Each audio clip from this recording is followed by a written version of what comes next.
all here to see B-Eazy. We wanna listen to B-Eazy. Ayy, we all like B-Eazy. Nah, matter of fact, we love B-Eazy. Believe me, he really that dude. Subscribe to the channel, it's easy to do. If you care, then go ahead and share. This fire content, extraordinarily rare. That's why I put that on my mama, he is that dude. And I put that on my daddy, he is that dude. So, ooh, B-Eazy. He got that certain kind of profile, smooth and effortless style. He's so fresh, makes the whole room stop and stare a while. Hear him asking, who's that? Mama, there he goes again. The way he moves, you know he's gonna win. Oh, you ain't know? That's just B-Eazy. B-Eazy Dat Dude. That man right there. B-Eazy. Ooh, B-Eazy. He got classy grow, I manager and she escort. International exports, I got hardware, my tech support. Really about that business, cause I'm that dude that you just adore. Used to be on that block, equipped with a Glock, I sold all kind of dope. 10 toes down on the pavement, I send that bitch like an envelope. Enclosed with a love letter, I love cheddar so I grind hard. I be putting that work in, but I ain't punching no time card. When it comes to being a boss nigga, I am the epitome. You keep hating, belly aching, but it takes more to get rid of me. I am full of energy, but I ain't feeling jittery. I'm just grinding, shining like a diamond, looking glittery. Literally, I just left the bank to deposit racks. Holla back, don't want no shoes and clothes because my closet's packed. I got hella different kicks just like Lionel Messi. Still be rocking Jordans, but I prefer Giuseppe.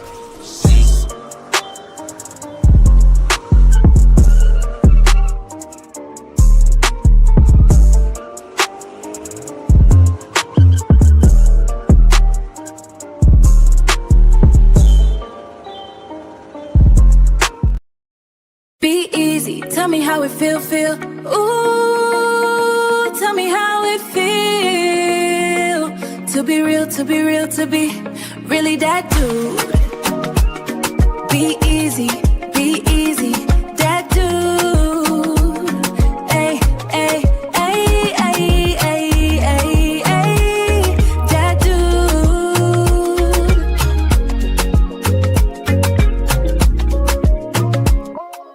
Oh, B-Eazy Dat Dude, boy, stop playing. You know you that dude and been that dude. Back in the day, he was that dude. Fast forward to today, he's still that dude. Yup, that dude. You can see as clear as day that he here to stay. Either get with the program or move out the way. Ooh. B-Eazy Dat Dude, he back with another one.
Turn your radios up.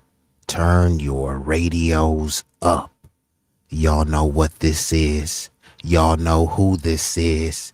B-Eazy Dat Dude, an impromptu stream back with another one. This one will be a banger. Controversial topics, so it will be a doozy. I don't like to keep y'all waiting. So before we get this thing started, you know, I gotta hit ya If you know the song, sing along. Yeah, you're right. 私も地元民と言っても実はさすがにです。もう友達できたの？ブッダはあんまこっち見ない方がいいかも。Been a regular, none of your competitors. Niggas better catch up like 10 steps ahead. Look, this promethazine got me leaning like a cholo in the club. I'm 20 deep. I don't be riding solo. Pull some bad bitches, they vanilla and cocoa. They wanna take some photos when we kick it out in Soho.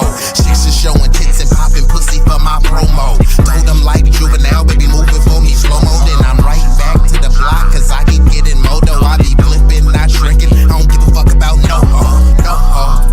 this nigga name ain't D-Lo, but pimpin' these bitches and stacking this bread forever be my stilo. This is B-Eazy Dat Dude in the trap making pass smooth. If I ever go broke, then I'm about to pull a jack move. Since a nigga healthy, I don't even gotta worry. With my bitch from Fiji, eating tandoori and chicken curry. That ism is really in me. My pimp game international. I design my own clothes, so I be always looking fashionable. Here's a couple facts about me that y'all didn't know. Some of y'all be getting bread, but I be getting bigger, dawg. I got bigger guns and a whole lot of bad. And we are activated. And it looks like we've been joined by an illustrious guest, the Florida fam, Sunlight from the Sunshine State, shining brighter than a diamond. And it looks like she may be moving from the Sunshine State to a different state. What is the nickname of Nevada? Hold on, let me see. Hold on, because I'm here to learn, but I'm here to teach. So you will be moving from the Sunshine State to the Silver State. So maybe, you won't just be Sunlight, you'll be Silver Light. But salute to Sunlight and the Florida fam in the building. And y'all see now, before I proceed, y'all let me know, am I coming in clear? Is it too loud, too low? Because, I got my chef hat on. And everyone that's coming in, remember, it won't cost you a fee. Like, sharing, commenting, telling a friend to tell a friend, engaging, it's all free. Even if you trolling, just, because troll lives do matter, come with some level of sophistication. We don't want to deal with the incompetent adults of the troll class. From Sunlight to Silver Moon, so then it'll have to be Silver Moon from the Sunshine State, now presiding in the Silver State in the building. So salute to Sunlight, or Silver Moon, formerly known as Sunlight. Appreciate you. But y'all seen the title, y'all seen the thumbnail. Ryan Clark. And let me pull this down, right? Let me pull this banner down for y'all. This is the discussion we're going to get into. Now, Ryan Clark, I hate to see it. Unfortunately, this is what you call buck breaking. And I wish I had the sound effect that dun, dun, dun. I'm going to have to get that. You feel me? This is what you call that, unfortunately, right? Now, let me just give you all a quick rundown before I proceed. Now, Ryan Clark is a former Pittsburgh Steelers safety. He joined ESPN March 2015 following his retirement from the NFL. Over his 11-year tenure, he became one of the network's prominent football analysts, appearing on such shows as NFL Live, First Take, SportsCenter, and Monday Night Countdown. He also co-hosted the Pivot podcast alongside former NFL players Fred Taylor, Channing Crowder. Now, Clark was known for speaking openly on sports, social, and political issues, and it made him a candid but also polarizing figure on air. Now, there's a lot of circumstances around his firing. ESPN is trying to frame it as, hey, he just got caught up in a layoff storm, right? We were laying off a bunch of people to cut costs, and he was just a casualty of doing business, a casualty of corporate America, right? But there's a lot more things that are underlying and rather insidious as well. There was a kerfuffle on air, let's just call it that, in September 25 with a co-analyst. His name was Peter Schrager. With a name like Schrager, you could assume, what demographic he is part of. Now, Clark allegedly belittled him for not playing in the NFL. He tried to pop his collar and say, look, bro, and I'm paraphrasing, I respect your analysis, but dude, you've never played. You've never put on a helmet. You've never laced up the boots in the NFL. And there is some legitimacy to that, perspective, right? There's also, some flaws in it as well. However, I don't think he should be penalized based on saying that.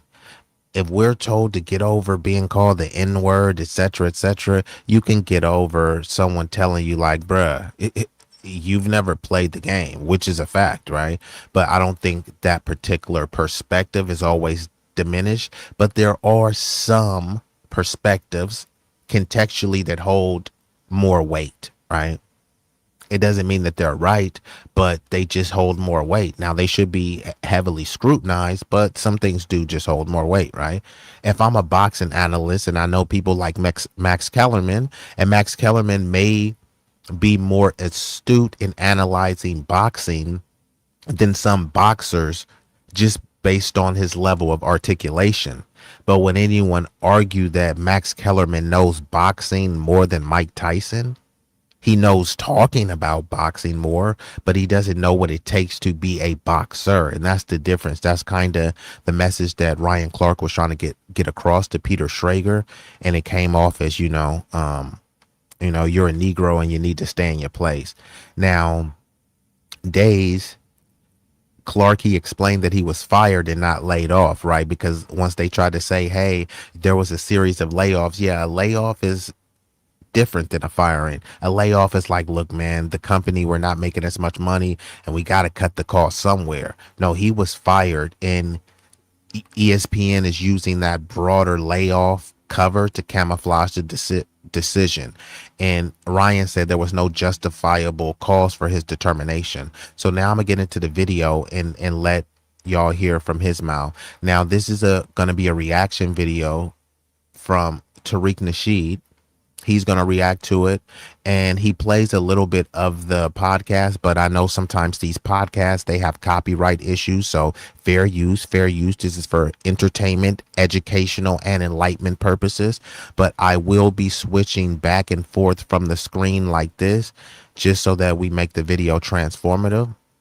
And I believe that the video is only a small segment of the video, and I believe it's sped up too. So if it sounds a little bit robotic or like Alvin and a Chipmunk or something like that, that's why. So let's get into the video, and then we will break this thing down. And salute to all of those viewing this concurrently live and those that will be watching this on the replay. Announce yourself, let your agreements and disagreements be voiced. As long as it's done respectfully and tastefully, it is.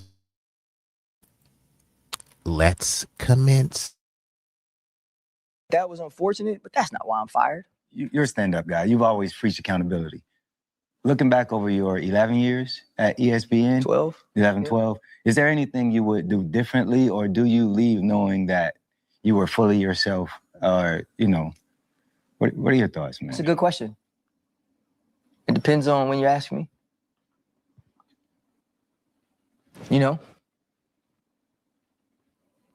Like you asked me,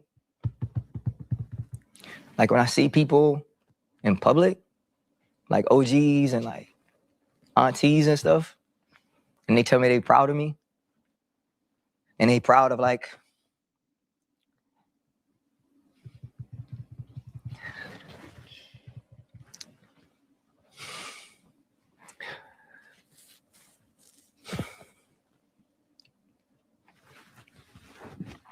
and they proud of like the way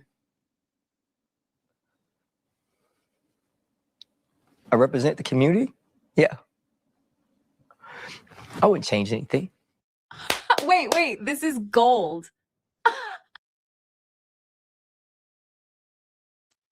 Okay, so that was an ad right there. So let me go ahead and just pull this down and I'm going to let that ad play. But I have to address what we just seen, right?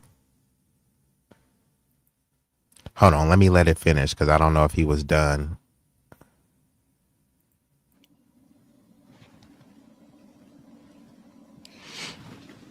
Because that means the world to me. You know, I like when I go home and this kid, you know, from the West Bank is like so accepted in New Orleans now. Like I wouldn't change that. You know, never. You know, like all I ever wanted to do is be accepted. You know, and want it. So yeah, like that, I wouldn't change. You know. The first thing I want to talk about. Ryan Clark, my brother Ryan Clark. What? How please? Nigga, please. How? Nigga, what? Nigga. Nigga, please. Nigga, please. What?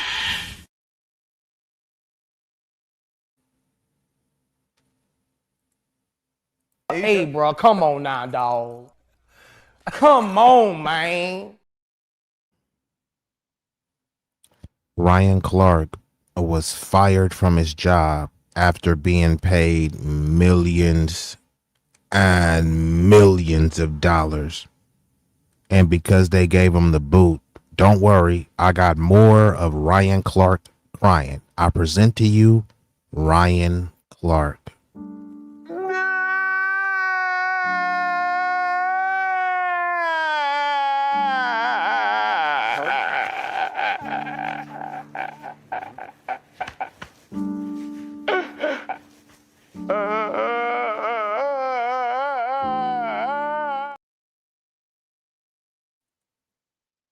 You've got to be kidding me.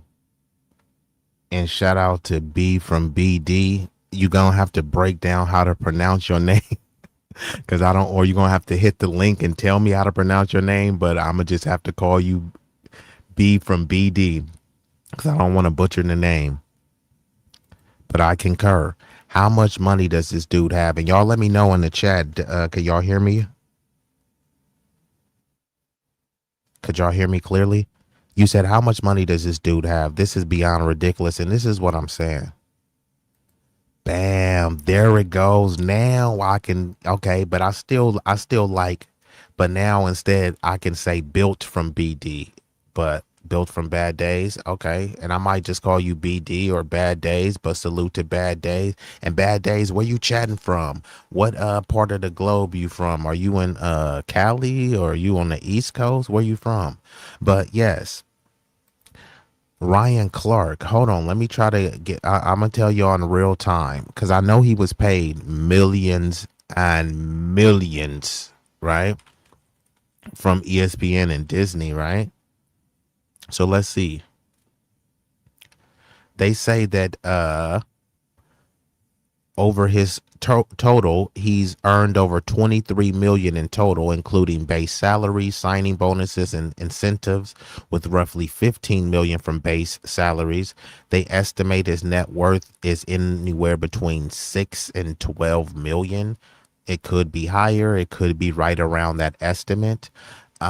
His annual salary from ESPN was $2 million, bruh. Come on, bruh. Like, what are you crying about? Oh, shout out. Are you from the DMV or what?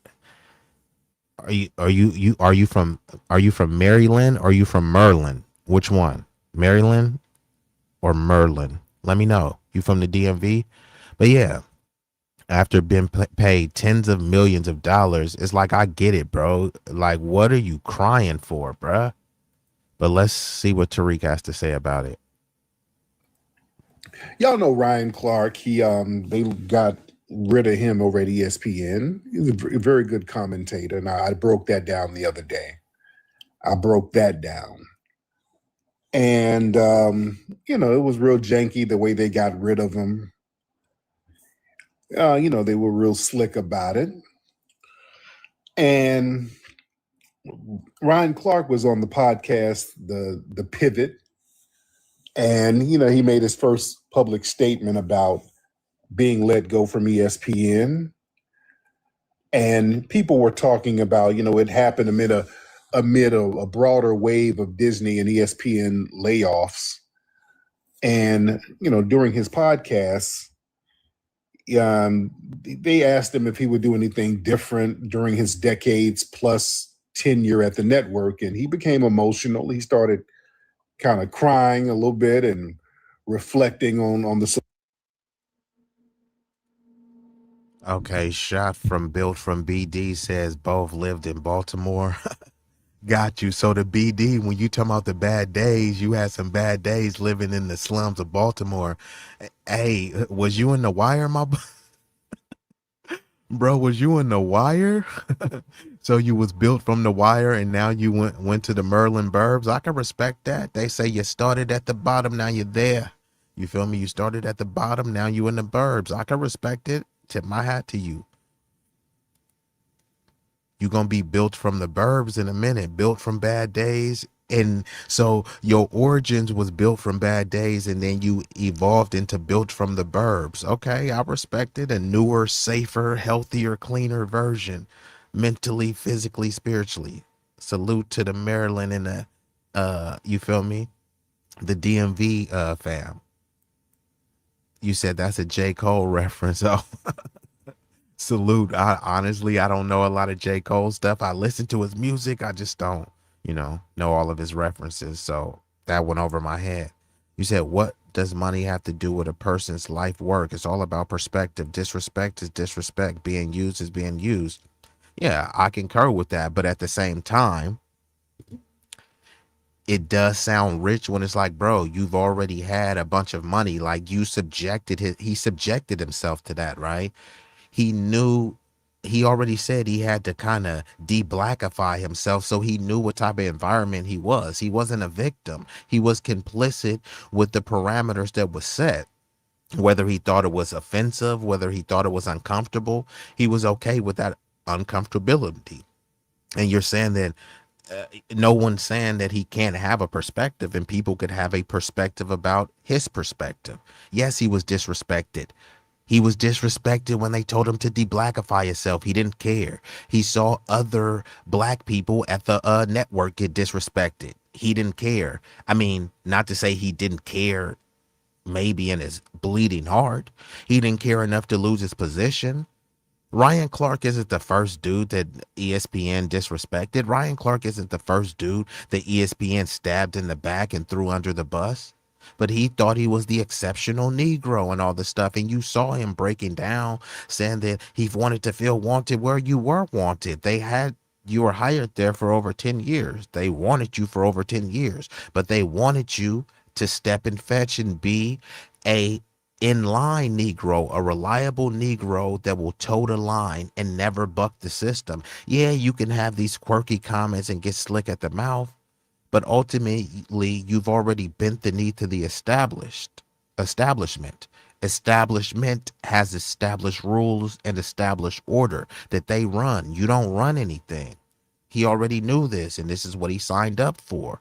So that's all people are saying. Yes, he has a right to cry. I'm not saying that. I'm not of the no men shouldn't be crying and all this stuff. But if you're gonna cry, context matters, right? And what are you crying for?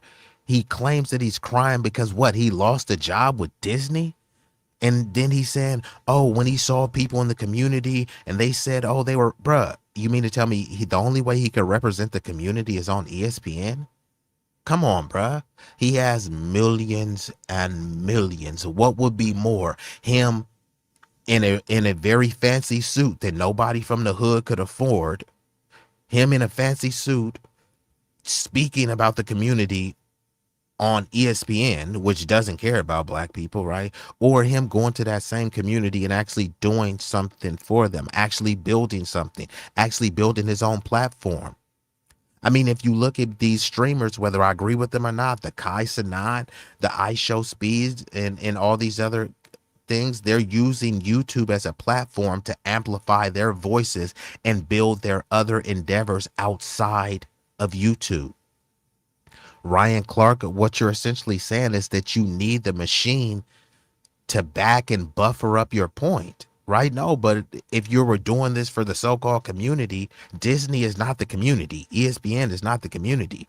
Why won't you just go directly to the community? So is it really about the community, or is it about how you're perceived in and by the community, right? So fair questions to ask. And yes, he was being used. That's the whole point of systemic oppression. That's the whole point of white supremacy. But then when people bring it up, y'all acting like victims. And then when people say, hey, look, this person was abused, it was anti-black racism, it was white supremacy, why are y'all complaining? What do you mean? We're complaining about something that's actively happening. So let's get back into it, though. Support he received from the community and all that stuff. I really didn't like that crying. I'm gonna be very honest. And he said he was targeted. He wasn't just laid off. He said he was targeted. He said he was deliberately pushed out because of certain decision makers at ESPN. They no longer wanted him. He said he tried to change his persona. He expressed sadness that he actively tried to suppress his natural personality to kind of appease the network executives. He said for like 3 years, he never shied away from any topic. He did this year. He couldn't be too black.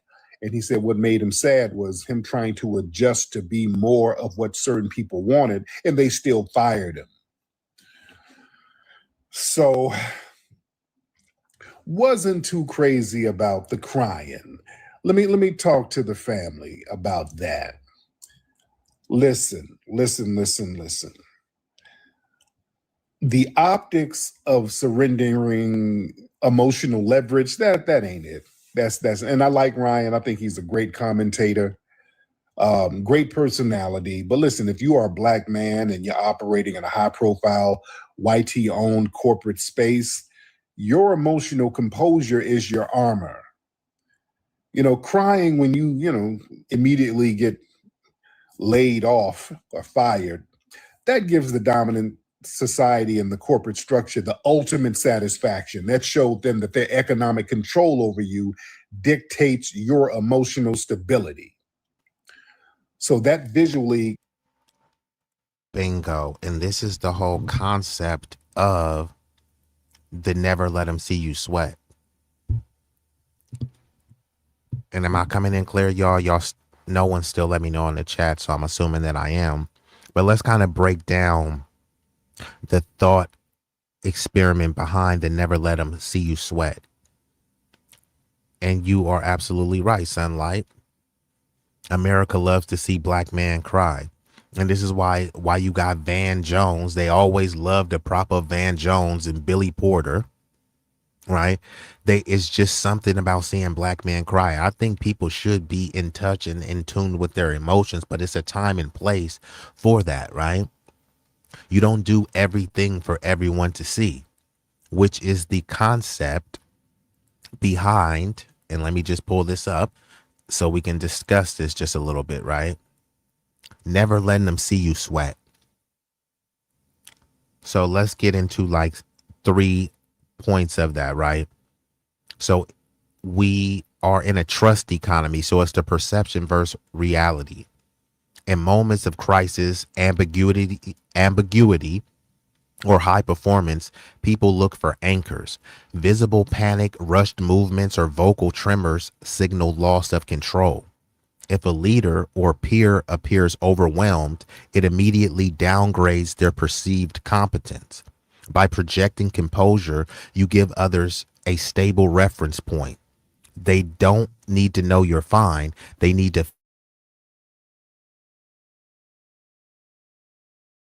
build on projected stability. So and he's all talking about like things how you do things for the community. I support that. I champion that on. However, you're undermining your role as a leader, as a authority figure when people see you crying and breaking down over this job, right? You're giving more value to the job, right? They fire you. Think of whatever place y'all been at. Walmart, I'm sure you liked working at Walmart. I'm sure you had some good friends working at Walmart. But if Walmart give you the boot, maybe you cry at home, maybe you cry in the car. You gonna cry publicly and let Walmart know how devastated you are by them being fired? Think of whatever job you got fired from. You worked at a hospital. Are you gonna say St. John's Hospital fired me on a public podcast? What purpose does that serve?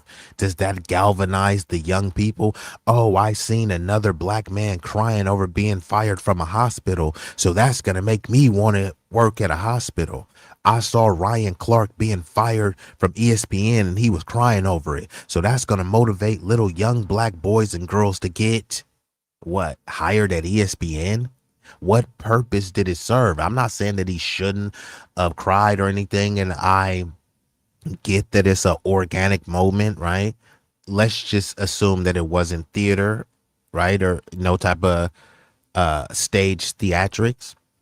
I thought it was real. I thought it was organic, but I have to ask again, why was that organic? I don't even think that was nothing to cry over. We got so many issues as a country, as a nation, as a society, as a community, as an ethnic group, as a race. We have so many other pressing issues to cry over, right? There's a lot of things that you can cry over, and they'll look at black people and say, man, you better not be crying over that.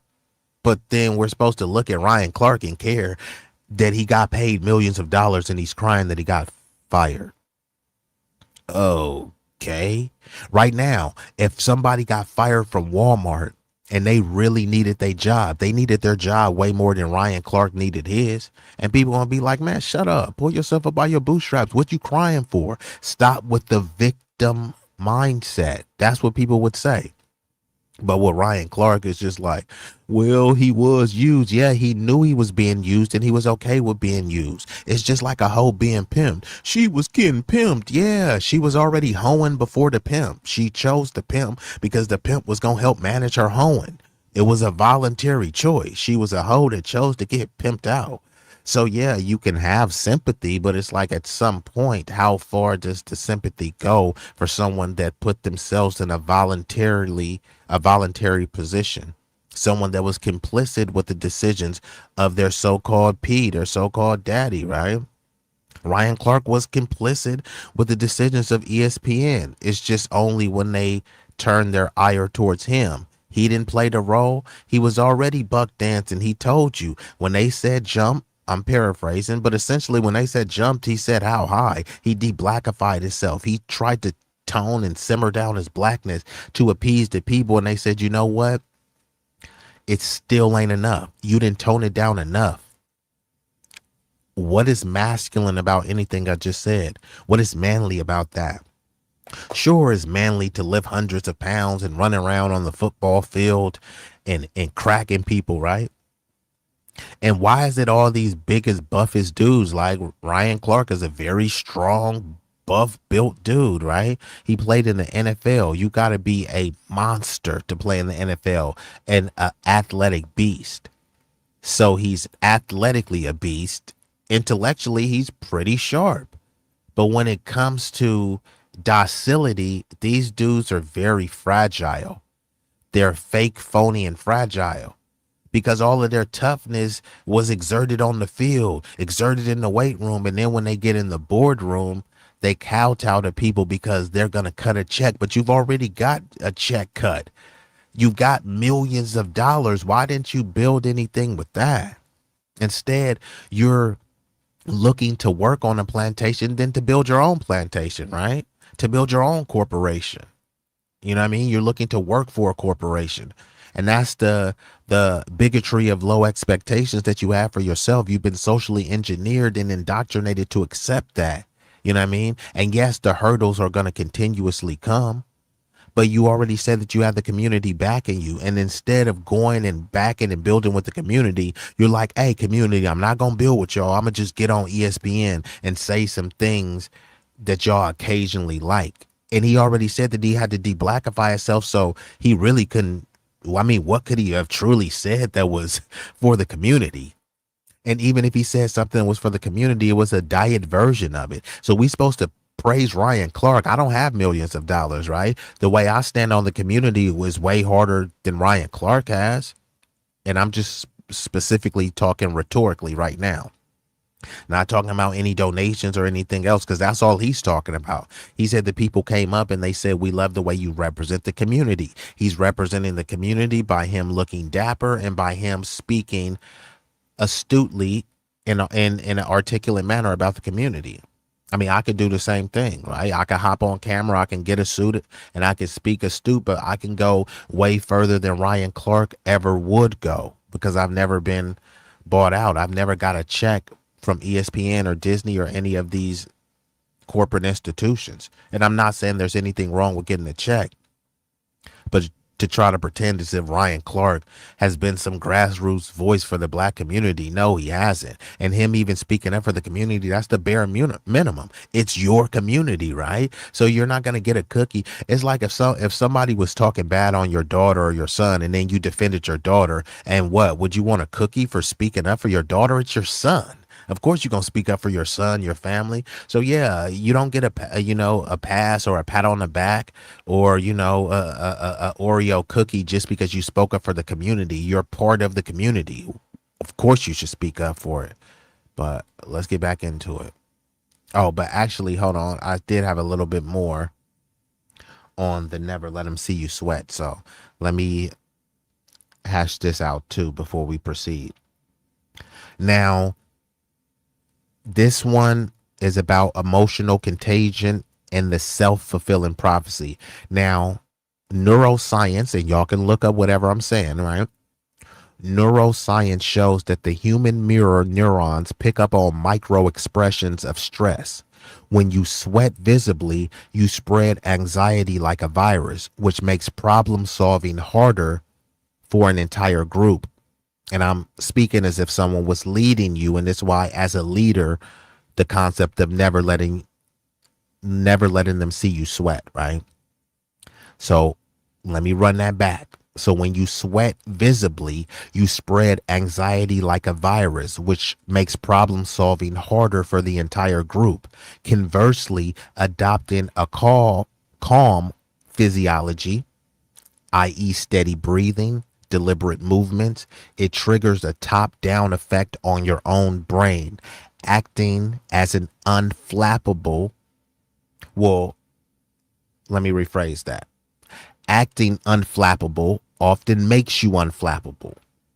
It signals to your amygdala that the threat is manageable, shifting your brain from panic mode, fight or flight, to problem-solving mode, which activates your prefrontal cortex. And that's what I say. If you want to, if you're in a fight, right? You need to project yourself, even if it's a fight that you know that you're going to lose, right? Man, I'm looking, this dude is 6'5", he's 300 pounds, he's probably going to kick my butt. You're not supposed to present that. You're supposed to present that I am a gladiator. I am Leonidas. I am, Maximus, right? And I'm going to whoop this dude's behind. You need to project that. And in your mind, thoughts become things, right? But by you allowing them to see you sweat, then they're like, oh, okay, I already got this dude beat psychologically. So the physical beating is going to be, a walk in the park. But if they can't read you, that gives you an advantage. And it actually boosts a lot of things with your brain waves to make you more confident, which also gives you a certain level of strength and a psychological edge that keeps people on their toes, right? And I'll also say, before I proceed, There's a distinction between effort and agony. And remember, we're talking about never letting them see you sweat as a leader, right? Because you're projecting this onto the team. Doesn't mean that you can't go sweat behind closed doors. Doesn't mean that you can't go cry behind closed doors. But if you're a quarterback and you're trying to lead the team to the championship, right? And you start crying, come on, guys, we're just going to win this for the team. It's like, how was that going to come off? Is that going to instill confidence in the players to go out there and split some wigs on the team? So this is where, you're projecting through that level of pain. So this saying is not about faking perfection, right? People respect effort and grit. What they don't respect is the performance of suffering. Sweating implies reactive, unproductive distress, the frantic scrambling that undermines decision making. The thought process here is channel the heat into fuel, not noise. Let them see your determination, your focus, and your swift action. Never let them see the existential dread churning underneath. Now, the critical caveat where most people get it wrong, the deepest thought behind this phrase is knowing when to turn it off. If you wear this mask 24/7, you become emotionally illegible, cold, robotic, or inauthentic. You must have a backstage, a confidant, a partner, a mentor where you can let the sweat pour out, decompress, and admit that you're scared. So there are times where you need to admit that you're scared. There are times that you need to cry and you need to express yourself in an emotionally volatile manner. But timing and placing is everything, right? Now, the ultimate wisdom is strategic poise in the arena. You are an unshakable fortress. Behind closed doors, you are human. The mistake isn't sweating. It's sweating publicly when others are relying on you to hold the line. Keep outward composure sacred, but never let the internal pleasure go unprocessed. Never let them see you sweat. Now, obviously, it's easier said than done, but if you're not even focused on getting it done, then you'll never do it. So we've been joined by some illustrious guests. Of course, we got the sensational and the sophisticated, sincere Saida, and we got RS1. And you said King Kong. Which King Kong you talking about? Because King Kong ain't got nothing on me. But salute RS11. But and we also got last call, Mr. Midnight Soul, chatting from an undisclosed location in Northern America. Salute to you. And we gonna get back into it. So I'm gonna play a little bit more of this, and this is Tariq giving his response to Ryan Clark, who he just still doesn't get it. He doesn't get it. If you have such a powerful voice that you believe Ryan Clark, then you can reach the community without ESPN. So here's Tariq. He had an issue with Ryan Clark crying. Communicates that they held the key to your self-worth. You wasn't too crazy about the crying. Let me talk to the family about that. Listen.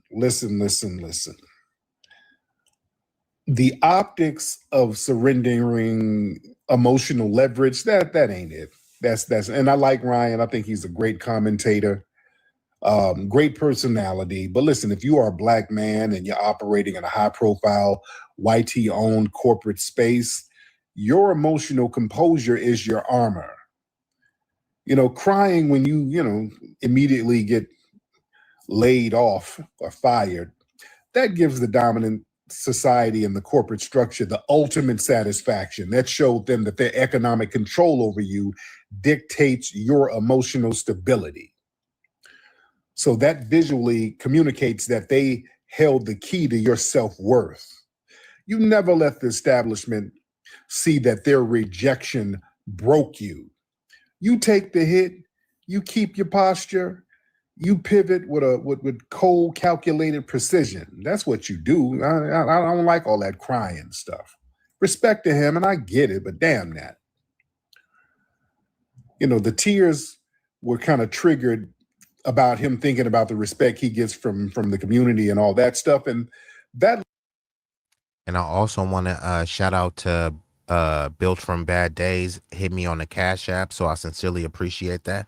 I also got to give a shout out to the 504 boy, Woody, the New Orleans fam, Braxton. And look, hopefully y'all can take the time to like the stream. It won't cost you a fee. Like, sharing, commenting is all free. And if you do want to make a financial contribution, you know what I mean? And it looks like we've been joined by Mr. 350, the big block boat rider. Big rig slaps in building.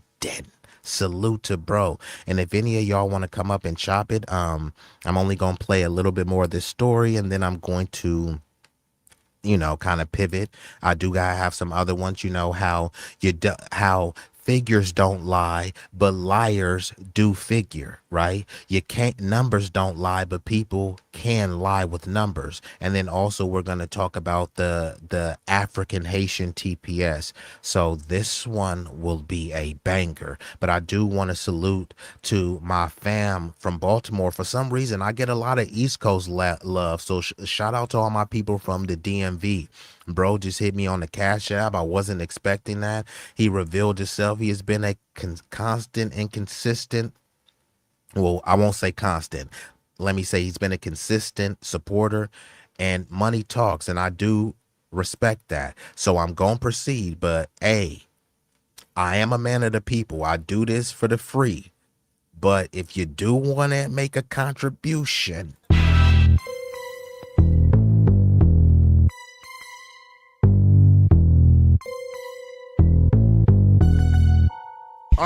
Grave digger, the dome cracker, the wig splitter. All about my cheddar, square ass nigga.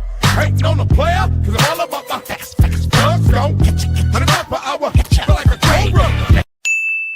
All about my cheddar, square ass nigga. Don't you think it's about time you gave me my money? Where my money? I need cash. Please send that money. Please send that money. Please. and we are back. So let's get back into this thing. Love is real, no doubt about that. But crying about it while discussing being fired on ESPN, that unintentionally, and that conflates the two. You know what I'm saying? And that sends a subconscious message that the white-owned platforms, that was the only vehicle that allowed him to earn that community respect, and it's not. See, that platform didn't make him valuable to the community. His voice made him valuable to the community. And shedding tears over the loss of that network, that elevates the network's importance. Instead of basically highlighting that his cultural capital, that still remains intact regardless of who signs his checks. You see, Clark, Yeah, and shout out to Louisiana. And this is the thing. Louisiana is a FBA city, you know what I mean? And not only that, it does have a lot of culture. You know, Haitians brought a lot of culture there, other people. So it's a beautiful city in New Orleans. And shout out, I got my New Orleans fam in here. You feel me? Braxton. What it did do, Mr. Shrimp and Grits. You feel me? But Ryan is over here pretending it's like he got his respect. He got his chops from the community only because he was on ESPN. If that's the case, that is rather sad and pathetic about you, because you're saying the only way that you can connect to the community, and I'm not saying he actually said this, I'm just, trying to bring it all home. But, even though he didn't say this, he is kind of revealing this sentiment without saying it, right? The only way that you believe that you can connect massively and collectively with the community is to go on ESPN and occasionally tie a sports issue to a race issue. No one is looking at ESPN as the pinnacle for Black leadership and morality discussions, right?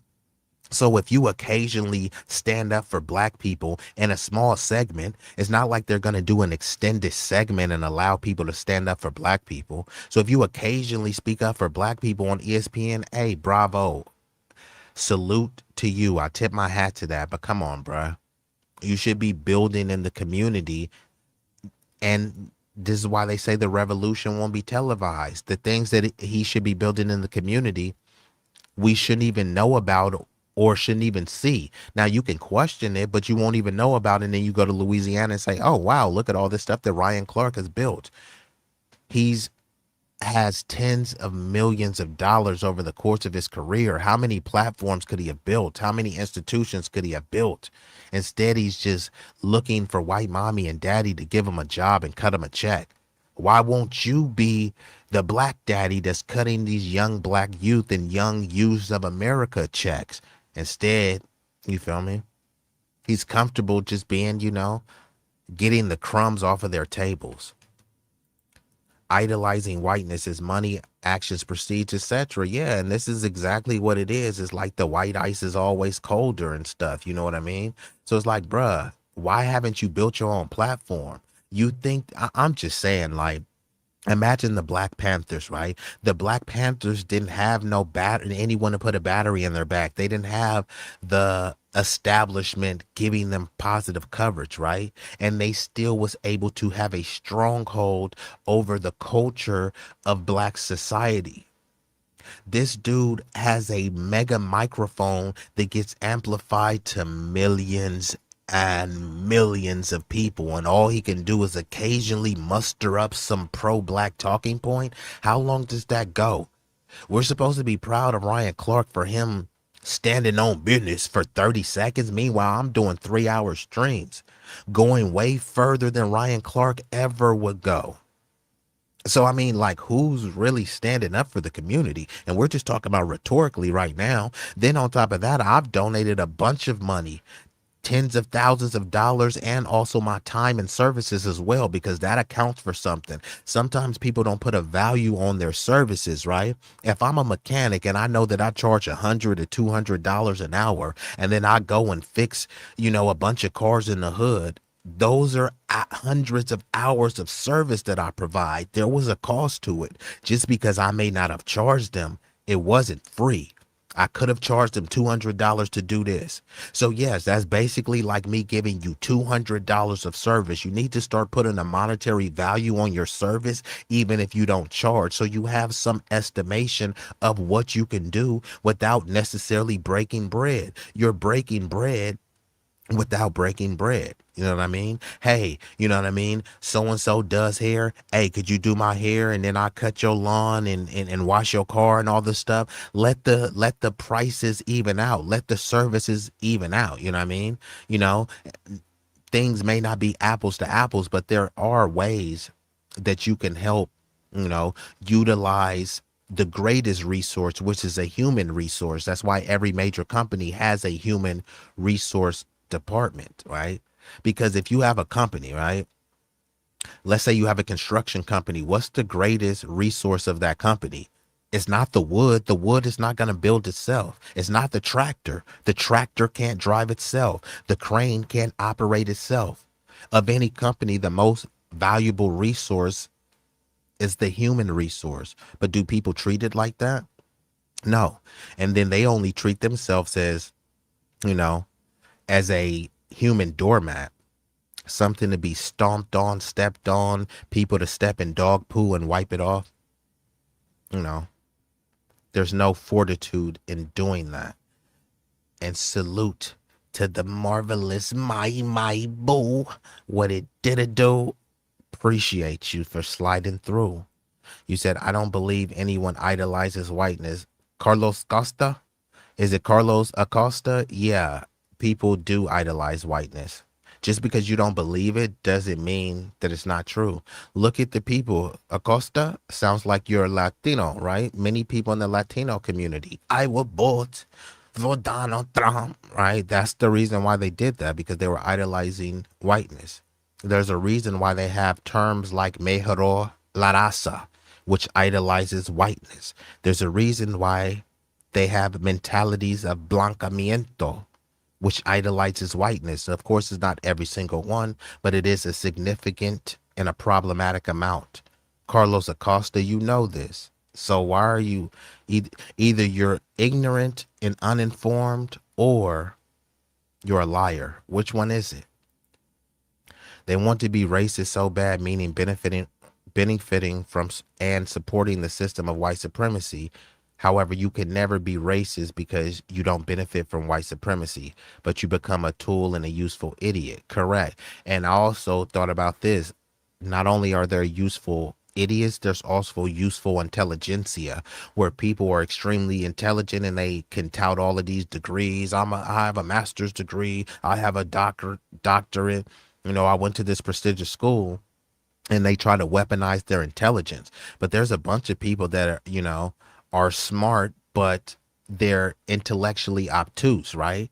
Which you can't really give them a pass on that. Someone like Tucker Carlson. Tucker Carlson was not born with a silver spoon. He was born with a platinum spoon. He went to the best colleges. His dad was CIA, intelligence officer, right? So when Tucker Carlson is pretending if he doesn't know anything, how could someone with just a basic high school diploma know certain things beyond Tucker Carlson's intellectual capacity? Is it that he doesn't know it, or is that he's pretending that he doesn't know? And then let's just concede that he doesn't know.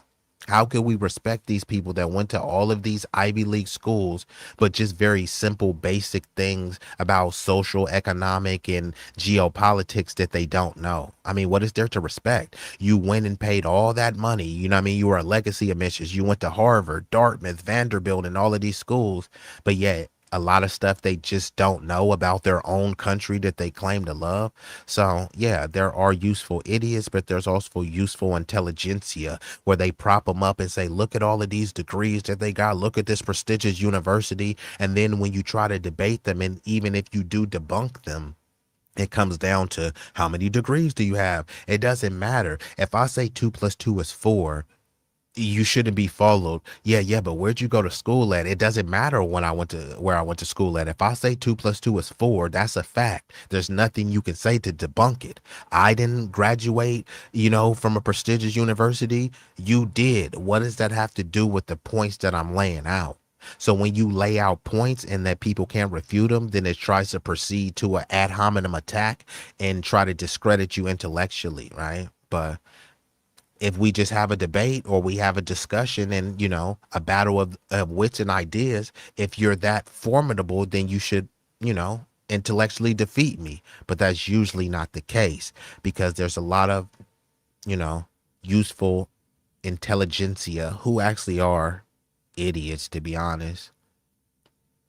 You said shrimp and grits, smoked gator po' boys, crab pie, seafood mac and cheese, seafood casserole, stuffed crab, Cajun pasta, Creole potato salad, or as I say, tater salad, king cake bread, pudding, and more. I don't even know what king cake bread is. So Braxton, when I come out there, you're going to have to break me off. You're going to have to show me around, man, to some good restaurants, and listen to the marvelous, you feel me? Welcome everyone, and make sure that you hit that like button. It won't cost you a fee. The likes are free. And you said, don't forget the eggs and rice. What type of eggs and rice? Because the only time I had eggs and rice was in like chicken fried rice. So it wasn't just eggs and rice. It was all of it. It was chicken fried rice. So it was chicken, it was eggs. You know, they had the little vegetables like the carrots and stuff. And, you know, the fried rice. No, I never had king cake at all. I don't even know what that is. Damn, man. Let me see what that is. Maybe it's something that king cake. I think I had this before. I gotta taste it to know if it's real king cake, because you know sometimes people will make something and say, oh, I just seen that, I just looked that up. King cake is definitely a staple out there. Okay, so Sunlight, I need you to run me some of that king cake. And Braxton, all of this stuff that you brought up, you're gonna have to whip that up for your boy. Crab pie, never had that. I did recently have crab fried rice. That was fire. Seafood casserole. I'm not a casserole guy, but Sounds good. Stuffed crab. Well, actually, I know a lot of people eat tuna casserole. That's not my thing.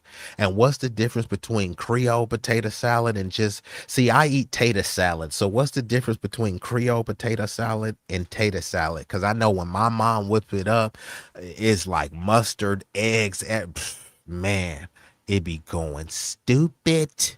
But yeah, Creole potato salad, y'all got me interested. I'm gonna have to take that trip down south. Dirty rice and jambalaya. You say yes, sir, and I still got to learn how to make those myself. When I get one, you can stay at my place and look up king cake. It's a traditional staple. I did look that up. See, y'all putting me on. Like I said, I'm here to learn, but I'm also here to teach. So thank y'all for learning me something new. You said Manny Randazzoos. I don't go anywhere else. Okay, well, thank you for putting me on that. So let me play a little bit more of this, and then I'm going to transition into the next story. And I do appreciate y'all. Openly admitted that the white-owned platforms, that was the only vehicle that allowed him to earn that community respect, and it's not. See, that platform didn't make him valuable to the community. His voice made him valuable to the community. And shedding tears over the loss of that network, that elevates the network's importance. Instead of basically highlighting that his cultural capital, that still remains intact regardless of who signs his checks.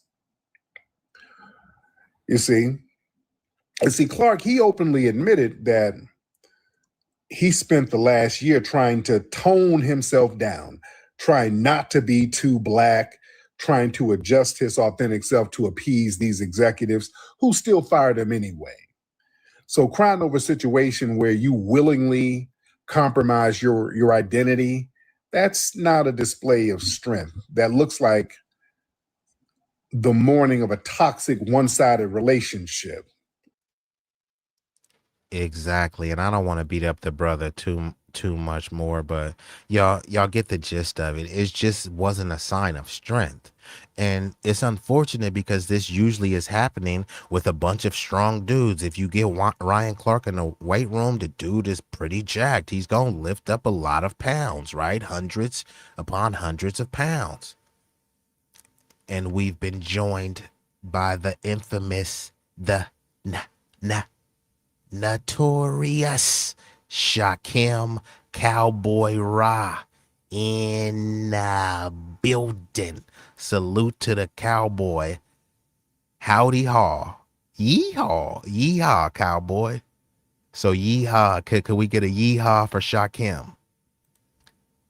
But yeah, the whole thing with Ryan Clark. Look, bruh, I don't find an issue with Ryan Clark expressing himself. I do think that I'm not of the men should never cry, because that's idiotic, right? There's a bunch of situations and scenarios that I can present to you, and men would shed a tear. And let's keep it a buck. There have been some movies that have been emotionally touching, and then you look over and it's like, I'm not crying, you're crying. And then you look over, I'm like, nobody is chopping onions, and the eyes look a little glossy, right? Humans are emotional creatures, right? But there's a time and a place. Once you're talking about leading people, being a leader of men, galvanizing people, right? Bringing people together, and people see you as a rock, as a strong authoritative figure, as a voice of reason. We don't want to see you whining because you lost a job, bruh.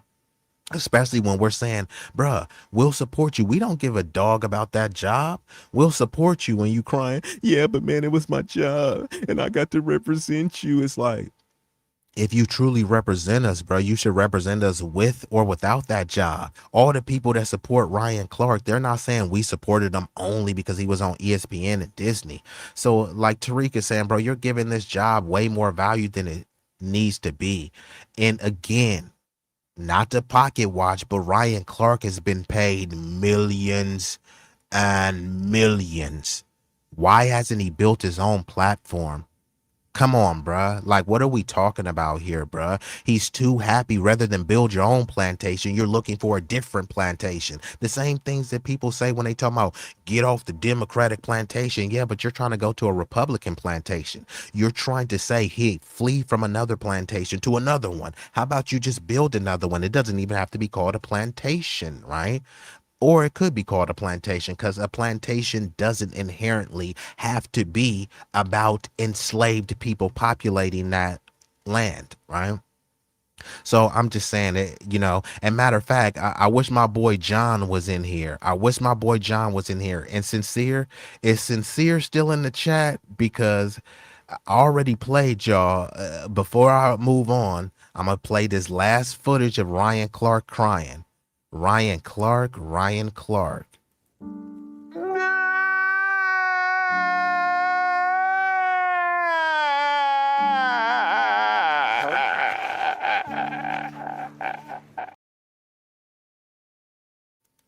Come on. Come on, Ryan. You still haven't got it, bruh.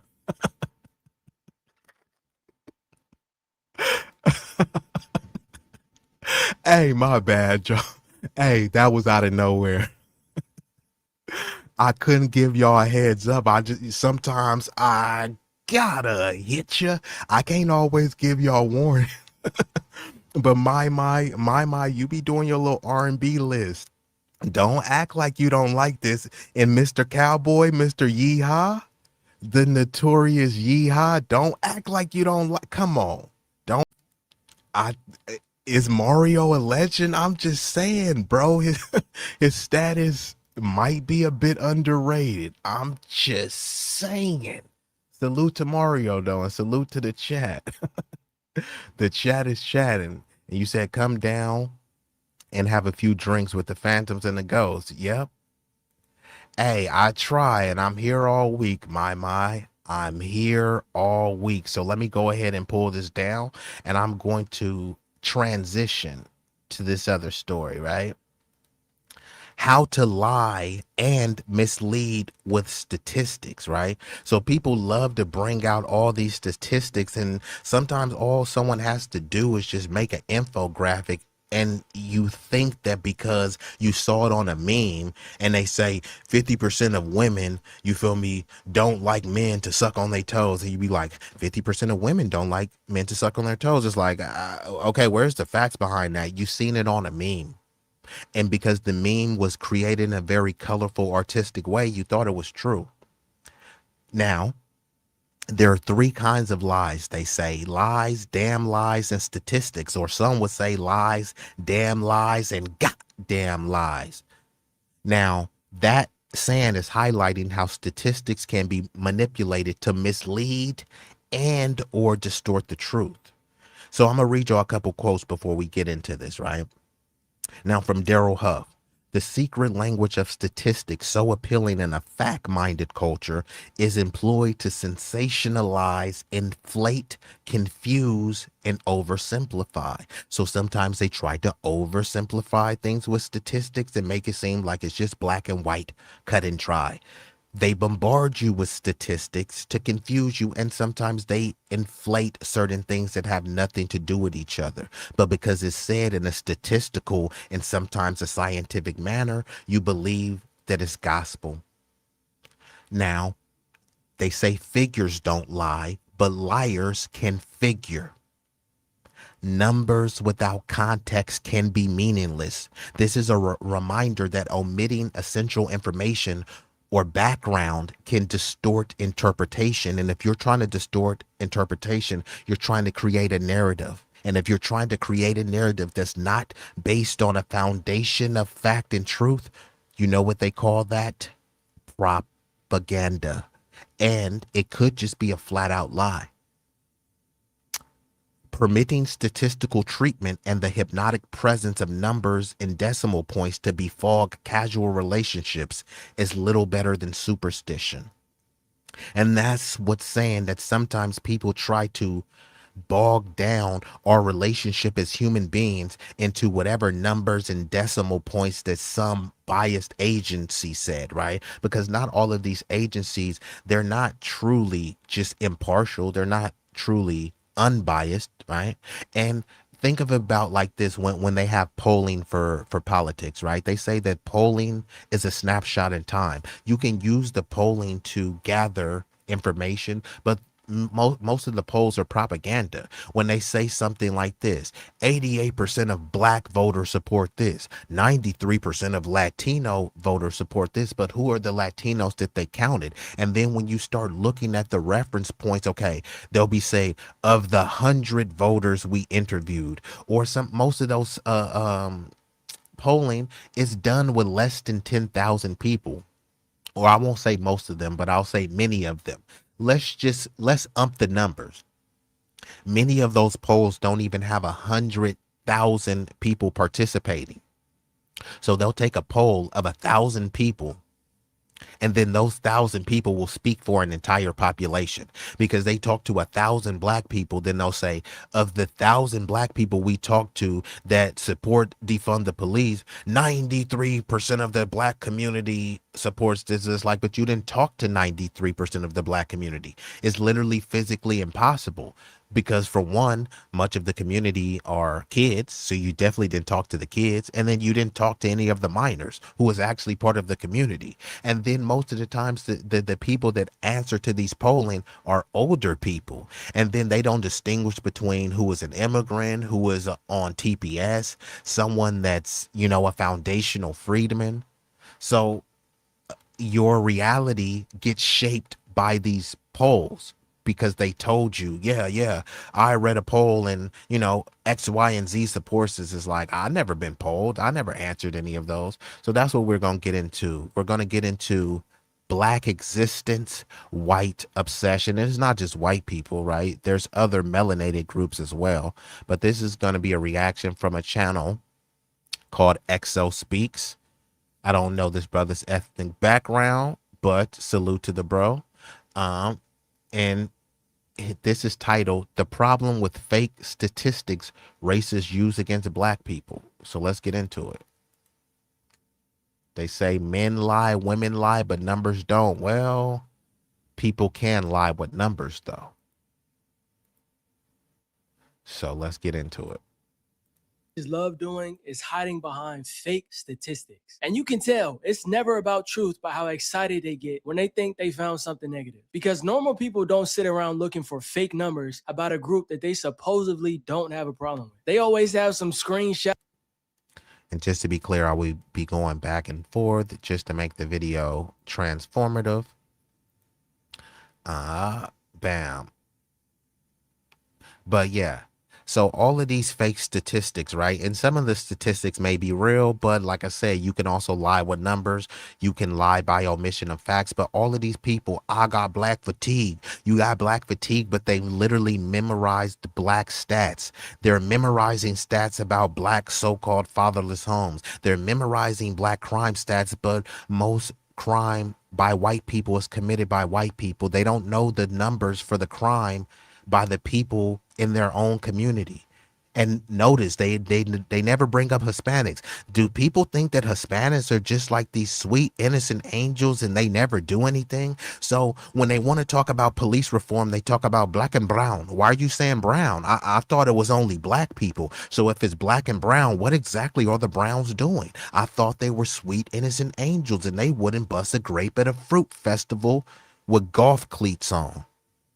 So if they're doing crime, what actual crime are they doing? And is that their culture? Black and brown, black and brown. Well, let's talk about the black crime and then let's talk about the brown crime, since y'all want to lump us all together. But that's not what they do. All they do, what about black on black crime, black this, black stats, black women in bodies, black men in do-rags, blackity, black. It's like, huh? I thought we were all people of color. So why aren't they talking about POC on POC crime? All of these contradictions is why it's foolish for you to allow yourself to be lumped under a flat blackness ethnic banner, under a minority marginalized group POC banner, because no one knows who the hell you're talking about. But let's get back into this thing. Percentage or random post they saw online and never bothered to fact check. They bring it up like they've been waiting for the perfect time to use it.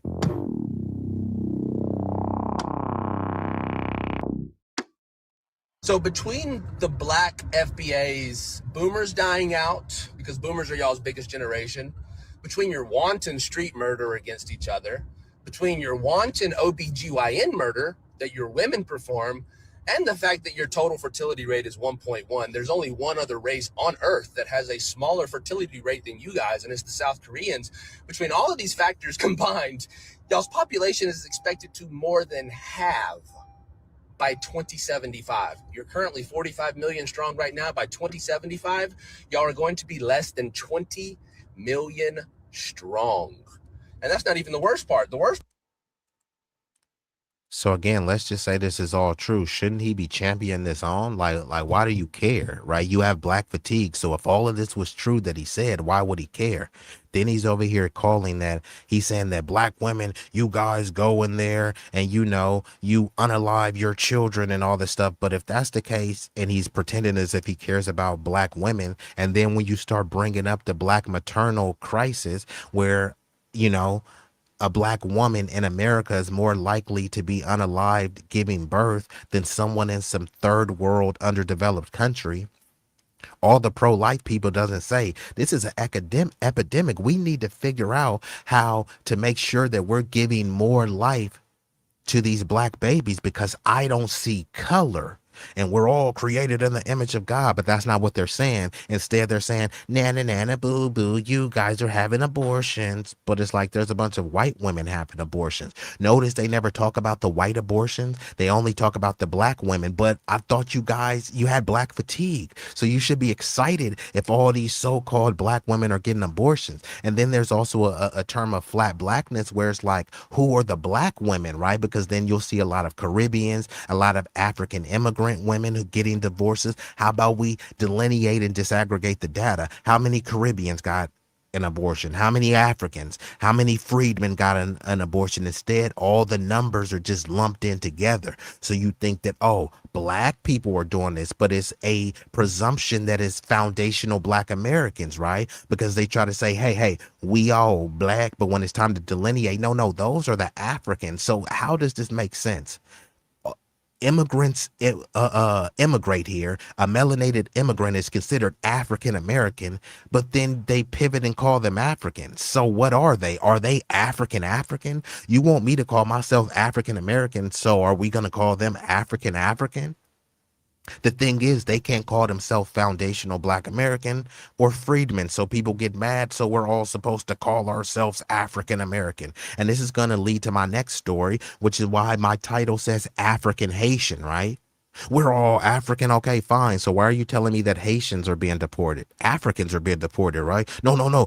They're not African. They're Haitian. Hold on. Wait a minute. I thought you said we were all African. So why are you calling them Haitian?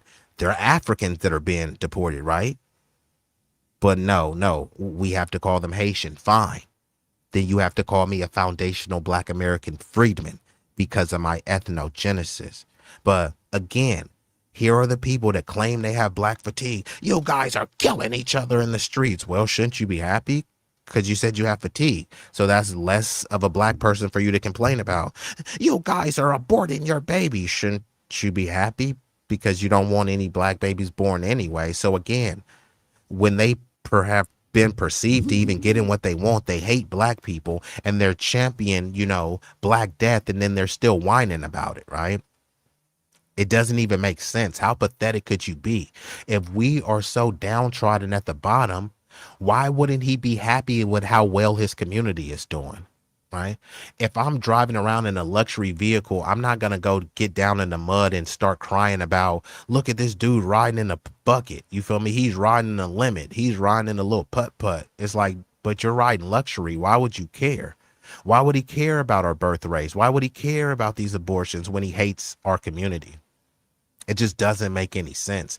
And on top of that, they try to play both sides. On one hand, I think there's too many abortions for all of these races. But on one hand, they'll say that these black women are aborting their babies left and right. But then they'll also say that black women are welfare queens with all of these dang babies kids. So which one is it? Are they having a bunch of kids because they're sexually promiscuous, or are they aborting all their kids? Which one is it? And John Cena, one of the dopest, illest, realest with a pen. Let's get back into it, though. Let's listen to this Mayo maniac go on this disgusting tirade. Part is y'all's boomers are y'all's best generation. Unlike us, white people, boomers are our worst generation. When the white boomers are finally gone, there's going to be a white renaissance happen in this country. The exact opposite is going to happen with black people. When black boomers are gone, the blacks are going to descend into racial chaos. What I mean by that is the blacks are the best generation. They're the last generation that has any humility to them. They're the last generation that are patriotic Americans. And they're the last generation that really just understands like just the American math equation. Like just do these couple things. You're going to be successful. Put your head down and grind. And don't blame everybody else for your problems. It's a lot of lies that he just told. But one of It was a lot of lies. So it's ironic, right? He ended with saying, don't blame everybody for your problems. But meanwhile, he's whining to black people. What about black on black crime? What about it? Like, why are you for one, they say we live in a colorblind society and they don't see color. But why do you see color when it comes to crime? Crime is just crime. Crime has no color. Otherwise, we would have to continue. What about white on white crime? Your beloved Charlie Kirk. Charlie Kirk was a victim of white on white crime. An alleged white dude who loved another white trans person shot another white dude in the neck. Allegedly. White on white crime. Russians are white. Ukrainians are white. Blonde hair, blue-eyed white people. There's a current war going on where they're slaughtering each other to the tune of hundreds of thousands. If you take Chicago, Baltimore, St. Louis, Oakland, and name what other predominant black cities that they call shitholes, take those cities, combine the murder rate for the last 15 years, and you won't get the death toll that Ukrainians and Russians have created in only a few years. So what are we really talking about here? Again, all these people, they love to blame black people. Oh my God, it's crime. It's crime. It's like you don't even live next to black dudes. You live in a segregated Lily W enclave. So why are you whining about crime that you're not experiencing? You live in a gated community. There's security. There's cameras and surveillance everywhere. So why are you complaining about black crime that doesn't affect you? How does a black woman aborting their baby? How does that affect a white person? If you are a stable white man and you have a beautiful white woman and you're going to raise and create a beautiful nuclear family, how does a black woman allegedly aborting her baby affect you? If there's some crime in a distant neighborhood where the blacks live and you never go and you're disgusted by even thinking about that neighborhood, so you never go, how is that affecting you? You never go. The property taxes of how your school is funded isn't based on some, O block in Chicago. So what are you even whining about? The same people that say, hey, you want us to have white guilt, but what they really want you is to have black guilt. They say, hey, you can't hold us responsible for what our ancestors done. Yeah, we can. But then at the same time, if you pop in your collar and you're proud of what your ancestors done, why can't someone hold you accountable? They can't hold you accountable for something that you're proud of. But then if there's a drive-by in Chicago and I say, hey, I didn't know that person, I'm not proud of that, I don't co-sign that. Yeah, but it's your culture. How's it my culture? I've never done that. I don't know the nigga that did that. Yeah, but you still got to answer for it. Fine. If we have to answer for every crusty, musty, dusty nigga that does a drive-by, then y'all have to answer for all school shooters. Drive-bys and slanging crack is our culture, and school shooting, zoophilia, fondling animals, that's your culture, and your entire culture has to answer for it. We'll answer for eating fried chicken and watermelon. We'll answer for that, right? And you got to answer for all you guys kissing dogs in the mouth, right? Now, do all of you do that? Probably not. But all it takes is for one of you to do it, and then I can generalize the whole community. That's the standard that you've set, right? One gangbanger generalizes our entire community. So one pedo in your community generalizes the entire community. If we're going to play these games, then let's play them fully. The biggest things is he said that the black population will be cut in half by 2075, which is not true. That's what makes this weird. Because if you pay attention, a lot of these people don't care if the statistic is real. They care if it makes us look bad. That's it. If the number makes black men look dangerous or black women look broken, they run with it because it already supports what they wanted to believe. That's not them being smart. That's them trying to sound smart. Somebody will be in a comment section talking crazy about black people, and when they get challenged, they'll throw out some number that they clearly don't understand. They don't know where it came from, what year it's from, what's counted, what's left out, or why the number looks the way it does. But because it sounds official enough, they think they made a point. But no, you're not educated. You're just pressed to repeat anything that makes black people look bad. There's a difference between the two. This post will get banned. If you see this post, save it and try and watch it again in a week because it's going to get removed. Because somehow factual crime statistics are racist. If I try and say that black people with 85K or more a year are committing over twice the murders as white people making less than 10K, I'm a racist. I'm a bigot. Shout out to Asian people, though. Look at them, bro. They're killing it. Or they're not killing it out there. So hold on. Let me rewind this screen back. So give me this, right? So first of all, y'all see this screen. So he's lying too. But remember, they love to talk about black and brown, black and brown. Where's the brown people, right? Why aren't they measuring the brown people?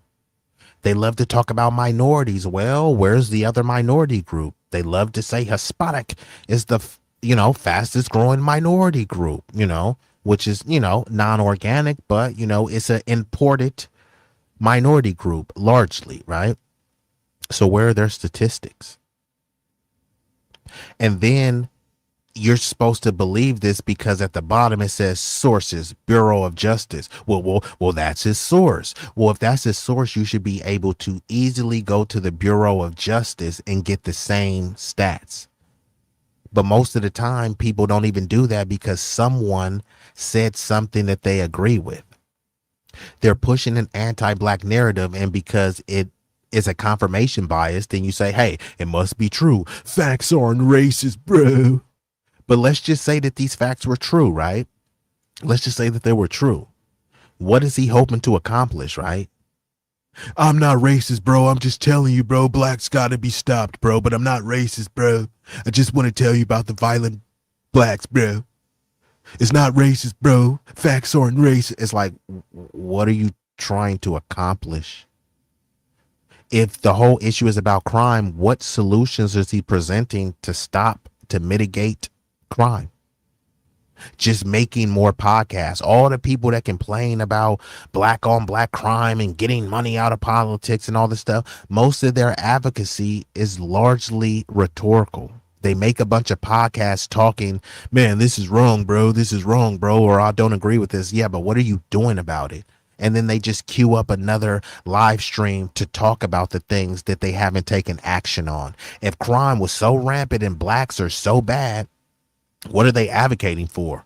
More and more people even being locked up? Okay, fine.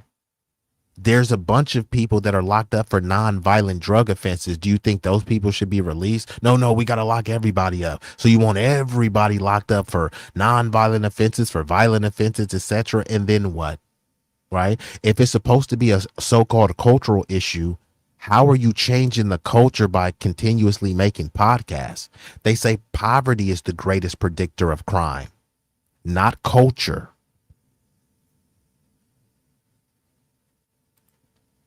Out there. Real information should make you ask more questions. But racist people use numbers to avoid asking questions at all. They don't want the full picture. They want a shortcut that they can throw at us so they don't have to deal with history or reality. Because a statistic without context is easy to twist. You can take any number, leave out the full story behind it, and make any group look bad. It lets them say hateful stuff while acting calm. They pretend they're just stating facts when really they already had a problem with black people to begin with. And the crazy part is they think we don't notice, but we always do. Because if you really cared about a community's problems, why would a bad number make you happy? That's not concern. That's obsession. Even on my end, I don't go looking for fake statistics about white people. I don't care. Because when it's anybody else, people suddenly understand context. They understand poverty, trauma, and environment. But when it's black people, all of that disappears. Now, one number is supposed supposed to explain millions of people. That's how you know it's not about truth. It's about who they want to blame. Black crime in America is on the rise. It has been since the civil rights movement. We were all getting along and prospering and yeah, blah, blah, blah. Next thing you know, civil rights come and the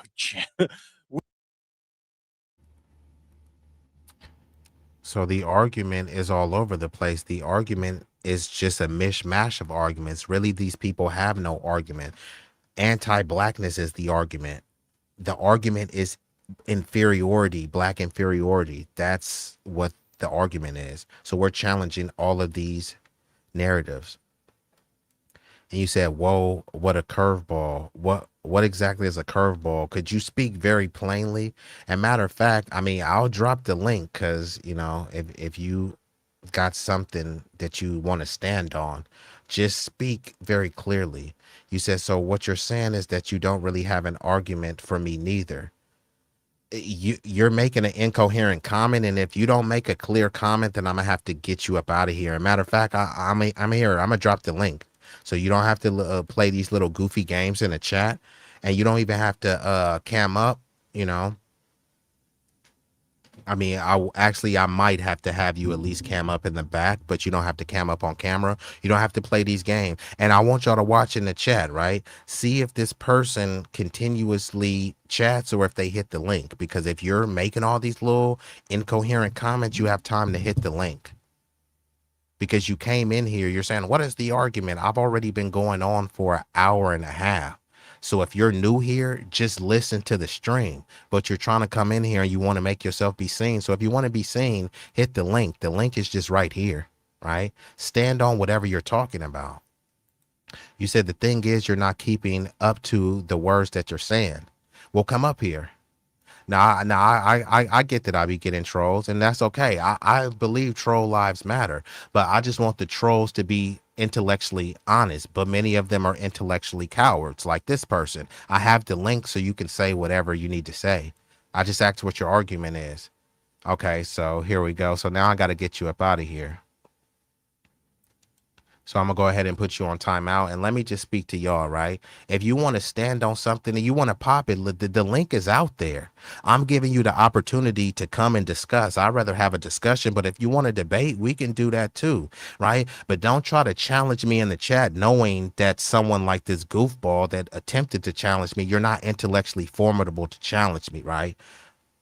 Only debate my equals. All others I teach. Dude, you're not my equal intellectually. You're a coward. You're a faceless troll that you won't even stand on putting a face, right? You won't even put a picture of yourself. You won't even create an AI version of yourself. So no, you're not formidable enough to challenge me. And if you are, the link is still out there. I'll let you come and you'll have the floor to speak on whatever you think you're speaking on. But don't just come in babbling incoherently.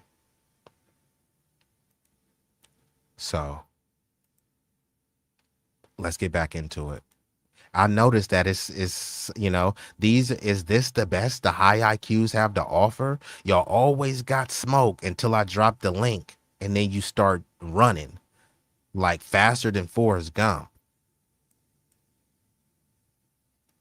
But here we have this dude who clearly looks like he comes from an immigrant lineage and whining about black people again.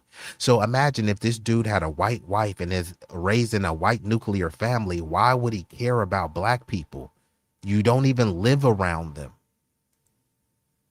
free at last, free at last. Next thing you know, we can't put a cap on it because racism. Oh no, everyone's racist if they call out this behavior.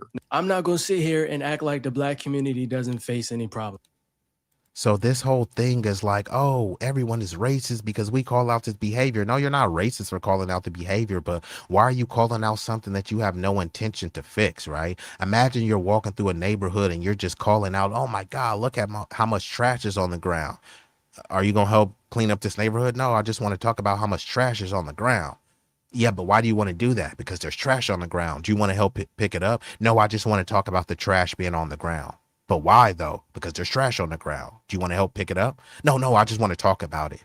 How stupid did that sound? And that's exactly how stupid these people sound.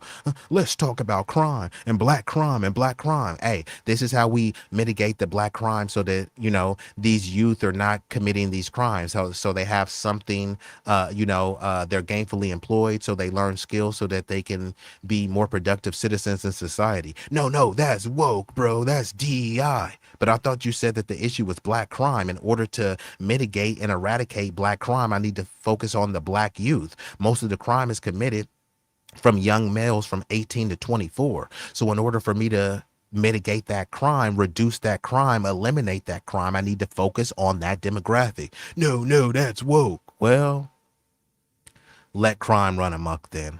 I don't want to hear y'all whining about crime when you've done nothing to it. And many of you guys were engaged in crime. Many of you led to the destruction of your own community, but what have you done to build it? You helped destroy the community, then you moved away and said, I'm not like that anymore. Yeah, but the remnants of what you tore down is still in place. Why haven't you went back to fix it? You hopping on a podcast saying, I'm not like that anymore. That's not fixing anything. It's another form of intellectual cowardice. They created the system that let them fix it 100, 400 years of crime. Yeah, that's where I'm at with it. And shout out to MD. I don't want to hear about crime. Like, these people are the biggest promoters and promulgators of crime.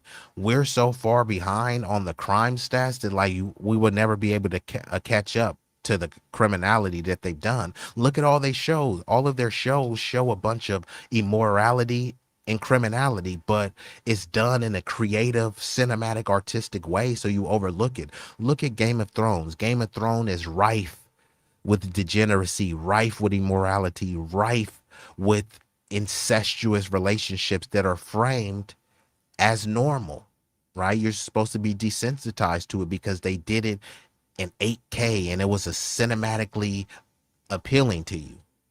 But incest is still incest. Even if they're acting, they're acting out incest that actually happens. It's a depiction of actual reality. Look at all these people. We was Vikings and shit. Well, what did the Vikings do? Every Viking movie that what were the Vikings do? Show me a movie about Vikings where they were trying to unify each other. And they were unifying to go and pillage someone else's land. That's their culture, right? But you're supposed to look at Vikings as what? Some immoral people because you liked Ragnar Lothbrok.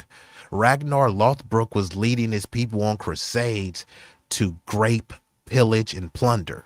But because you like the cinematics of it all, yay, let's cheer on Vikings. Okay. So who really are the violent people, with the disgusting culture? But I'm also not going to sit here and say that black crime is on the rise because there's nothing to back that claim up. And the way they use these fake statistics against black men is obvious. They want black men to be seen as dangerous before we even do anything. They'll take one number, leave out the context, and act like every black man is guilty by default. That's why we don't always get treated like individuals. We get treated like a warning sign. But when somebody from their group does something, now they remember how individuality works. Now it's don't generalize. But when it's black people, suddenly it represents everybody, right? That's the game they try to play. And they do the same thing with black women. They use fake stats and stereotypes to make black women look angry, difficult, undesirable, or broken. Then when black women defend themselves, they act like they're proving the stereotype. But no, you just disrespected somebody and they responded. That's not data. That's what happens when people get tired of being disrespected. They create the problem, then use the reaction as proof. So think about this, right? If there's one black dude from Oakland, Chicago, St. Louis, one black dude does a drive-by and unfortunately unalives one person. One black person does a drive-by because he's in a gang and he unalives one other black person. Somehow the entire black community has to answer for that. And this speaks to the community who raised them and all this stuff. Meanwhile, do y'all remember that guy? Jeffrey Dahmer? Jeffrey Dahmer, infamously known as the Milwaukee Cannibal. He unalived a total of 17 men and boys between 78 and 91. Is this a representation of the entire white community, but specifically the white male population? What is worse? One black gang member kills one other black gang member. That's black culture. Jeffrey Dahmer kills 17 men and boys and keeps a bunch of black penises as trophies. Suddenly that's not white culture? No, he's just an individual. The gang members aren't individuals. That's black culture. But Jeffrey Dahmer isn't white culture. Remember, they were kind of propping him up and somewhat infantilizing him and treating him like a rock star, to be honest, right? Even with the whole movies and stuff, they did a way to still humanize him in a way that is visually appealing. It's cinematic art so that you don't see him for the heinous, disgusting monster that he is. And here we go again. So now, since, you know, whenever you popping it about the real stuff, we got the trolls and stuff, but the link is out there, and I'm gonna go ahead and time this person out because I know this person is not serious. So I'm gonna put you in a timeout. And this person, but per capita, will hit the link. Per capita, when I drop the link and tell y'all to hit the link, none of you cowards hit the link. You guys are always in the chat whining like moist, whiny hoes. I dropped the link and you won't stand on nothing. You're not masculine. You're moist and pathetic. And I see why, you know, there's a crisis why some of the women is turning into carpet munchers, because there's a lot of goofball males out there that's rather pathetic. But shout out to all the masculine men out there. I appreciate y'all. We all we got, we all we need. But the moronic, moist maniacs, yeah, we got to do something about them. It's an epidemic. But hola, mi amiga, Tara Sanchez. I appreciate you. And you said it's most definitely dub culture. Dub males will violate a tree. And there are statistics that some people try to say. Okay, let me just ask y'all this. There are some stats about a particular demographic that is known to penetrate and violate animals. They have terms for it: bestiality, zoophilia. Which demographic do you think is most responsible for that? They have some XXX sites where some girls are being pumped and penetrated by horses, by dogs. What group per capita and raw numbers do you think is most represented? And then once you figure out what group that is, tell me, is it their culture? There's a bunch of videos. If y'all don't think so, hit me behind the scenes and I will send y'all the videos. Obviously, I can't play it now. There's videos of people that like to get peed and pooped on. They like for somebody to eat a triple bean burrito that got refried black and pinto frijoles. They eat bean pies, bean salads, and bean burritos, and then they give someone a brown shower. Y'all talking about R. Kelly pissing on people? Well, that was the golden shower. Some people were getting a brown shower. Whose culture is that? I'm just saying. Keep in mind, be respectful to the host in the chat to avoid a timeout or block. And see, I do believe trolls are matter. Troll lives matter. So I'm not just into blocking, but you got to come with some level of sophistication, especially if you're trying to challenge me intellectually. We can have a debate, but we don't need to. We can just have a discussion where we can try to figure out each other's perspectives. But if you're too cowardly to hit the link, first of all, you're too cowardly to even put a face picture. You won't even create an AI version of yourself. You're too pathetic to put a picture of your face or your identity, and you don't want to hit the link. So you don't want people to see you. You don't want people to hear your voice, but you want to just troll in the chat. Nah, we're not doing that. You can have a contrarian view, but it must come from an intellectual point of view. Yeah, animals and ladies too. Per capita, dub males are overrepresented in rape and pedo crimes. Yeah, they love to talk about per capita, you know, and forget per capita. What about the raw numbers? Because they want you to try to say, well, per capita, it's a real representation of crime because it tells you about the rate of crime. Well, fine. Tell me the rate of crime, and I also want to know the raw numbers as well. And hold on, it looks like we've been joined by an illustrious guest, but hold on. Before I gotta make sure because I know my boy, he did have some issues with someone trying to P-bomb him. So I have to ask before Tara. Who the Yeah. hell are you? Yes, Is that it's Tara. okay? Okay, I I will was show my face even. Okay, okay. so Okay. what I wanted to say before my phone dies is about the whole bestiality thing. So I'm Hispanic, and they have some things going on down across the border as well, stuff like that, right? So what what I figure in my mind is it goes back to the Romans. That's how I believe. Yeah, and the And Greeks and stuff. Mhm. because that's And unfortunately actually, a part a of lot of the Romans us. in the Greek statues, they had a lot of the kind of Right. homosexual Yes. presenting statues and stuff like that as well. Yes. But my bad, you got the floor. No, it's your channel. But yeah, so that's what it takes me back to in my mind. Like that's where it all come from because they came eventually. That's who came here and colonized the Americas. You know, the Romans. They turned into the English. You see what I'm saying? People need to really read up on their histories and things like that. How these ancient peoples just merged on up or down or around. You know what I'm saying? And it all comes together. That's where that shit comes from. Sorry, my language, but that's where that comes from. Definitely. There's things in books, old pictures, just like you said, statues, all that stuff. And that's where I believe it comes from.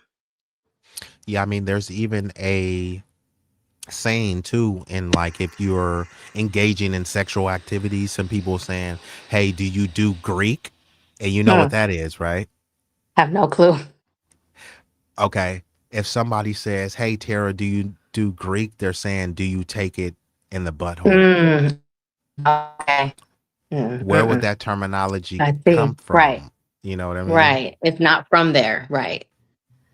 That's crazy. Never heard that one. But yeah, that's where I believe it comes from. And Yeah, that like I'm gonna look into what you said, but look into what that said. Now, just to be yeah, clear, yeah. that doesn't mean because people try to like, they try to harp on very particular language. It doesn't mean that Yeah. every person of that No, particular no, no. community is Right. like that. What we're just Right. saying is that it is because it never gets talked about. It's just swept under the Yeah. rug, and we're saying Right. like, no, this is a true sentiment that is even still pervasive today. For sure. For sure. Because it's the Latinized stuff. That's what I believe. All that coming from the Yeah. Rome. And see, a Mm-hmm. lot of times, like people don't realize, unfortunately, like when you really get into it, like the concept of being Latin and Latino is more Hmm. of a kind of bastardized Yeah. ethnicity, right? Because when Right. you look, because people say, "Hey, I speak Spanish," right? And they try to associate it with tacos, vaquero, Right. and all this stuff. But it's like Spanish comes from Spain, and Spain Right. is in the heart of where? Yeah, Europe, thank you. Europe. Yes. We which had means languages Spaniards are here European. before that.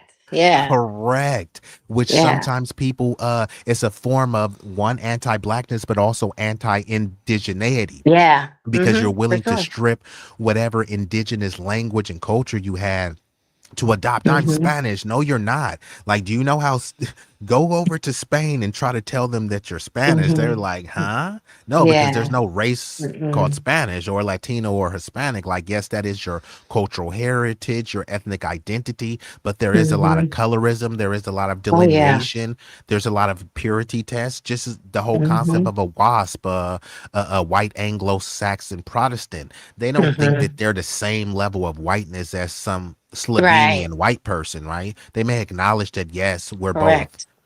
which goes, racialized as white, but no, yeah, we're not the same. And I'm in California, so it's like me too.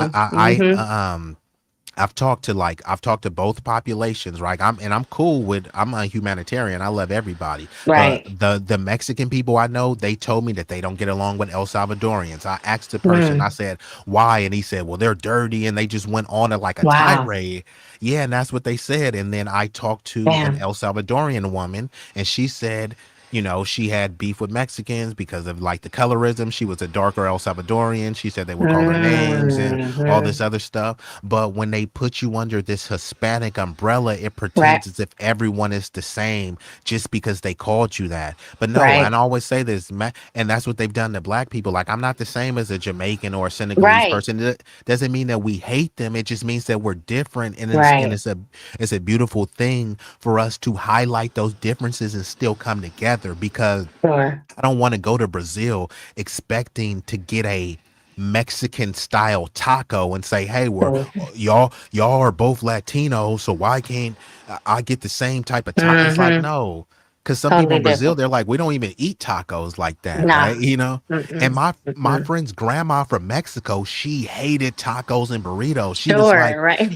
she said our culture is so much broader and richer. Hmm. She's like, that's more of an Americanized thing where they kind Yes. of fixate on tacos, and so she hated Yes. making them. She would make them because that's what the company liked, but she literally Hmm. despised it. So I think Right. it's good to have those conversations, because that is the beauty of the appreciating, because Mexican culture is very rich. I don't Yeah. want it to be. And when you said Hispanic, which ethnic identities of Hispanic do you represent? Mexican and Puerto Rican. And one of my best friends is Puerto Rican, right? And Hmm. with Hmm. that too, right? Right. Those Mhm. are two distinct different cultures, Very right? different. It's Hmm. very different, you know what I mean? And to try to lump them all together and pretend as they're the Yeah. same just because you want to be intellectually lazy, I don't want to support that. Because if we do Sure. support that, we have to do that with everyone. We have to say that Japanese people are no different than Chinese people because they both have slanted eyes and they may look similar. That would be highly offensive, right? Because there are some Sure. Puerto Ricans that look Mexican. There's some Yeah. Oh Mexicans that yeah. look Honduran.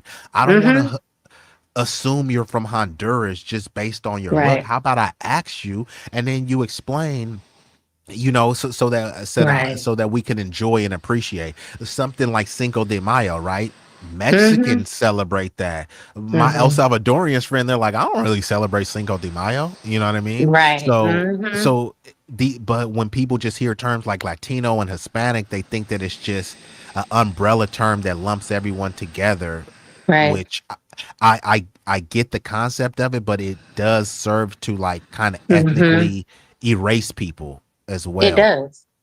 It does. Even so, the thing that, yeah, we all speak Spanish, but before that, we didn't.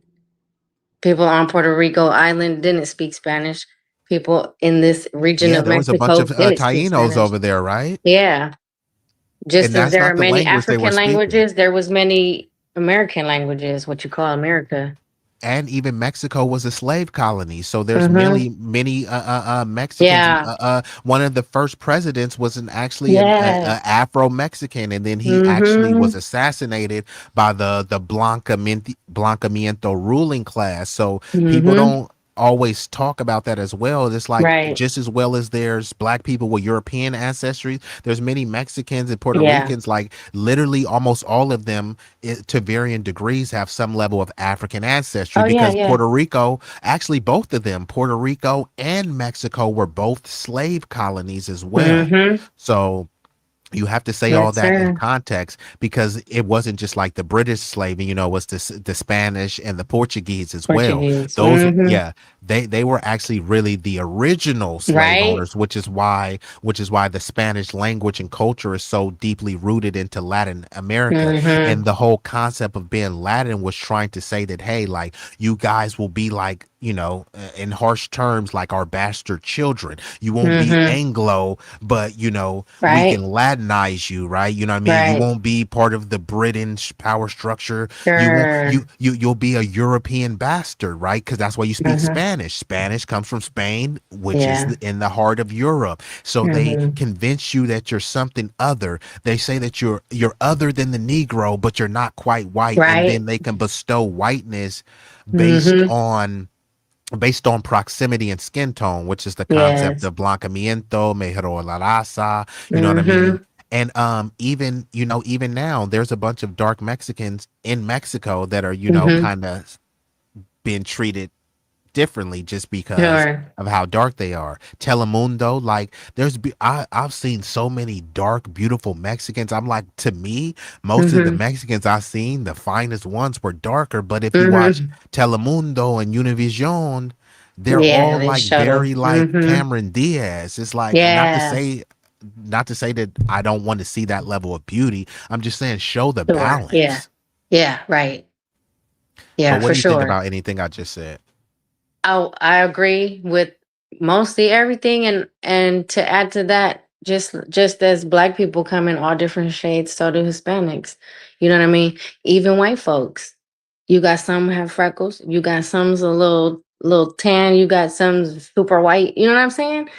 I just don't know, understand why just people just so hung up on this shit after all these years. Like, come on, it's like No, really detrimental to the whole world, not just America.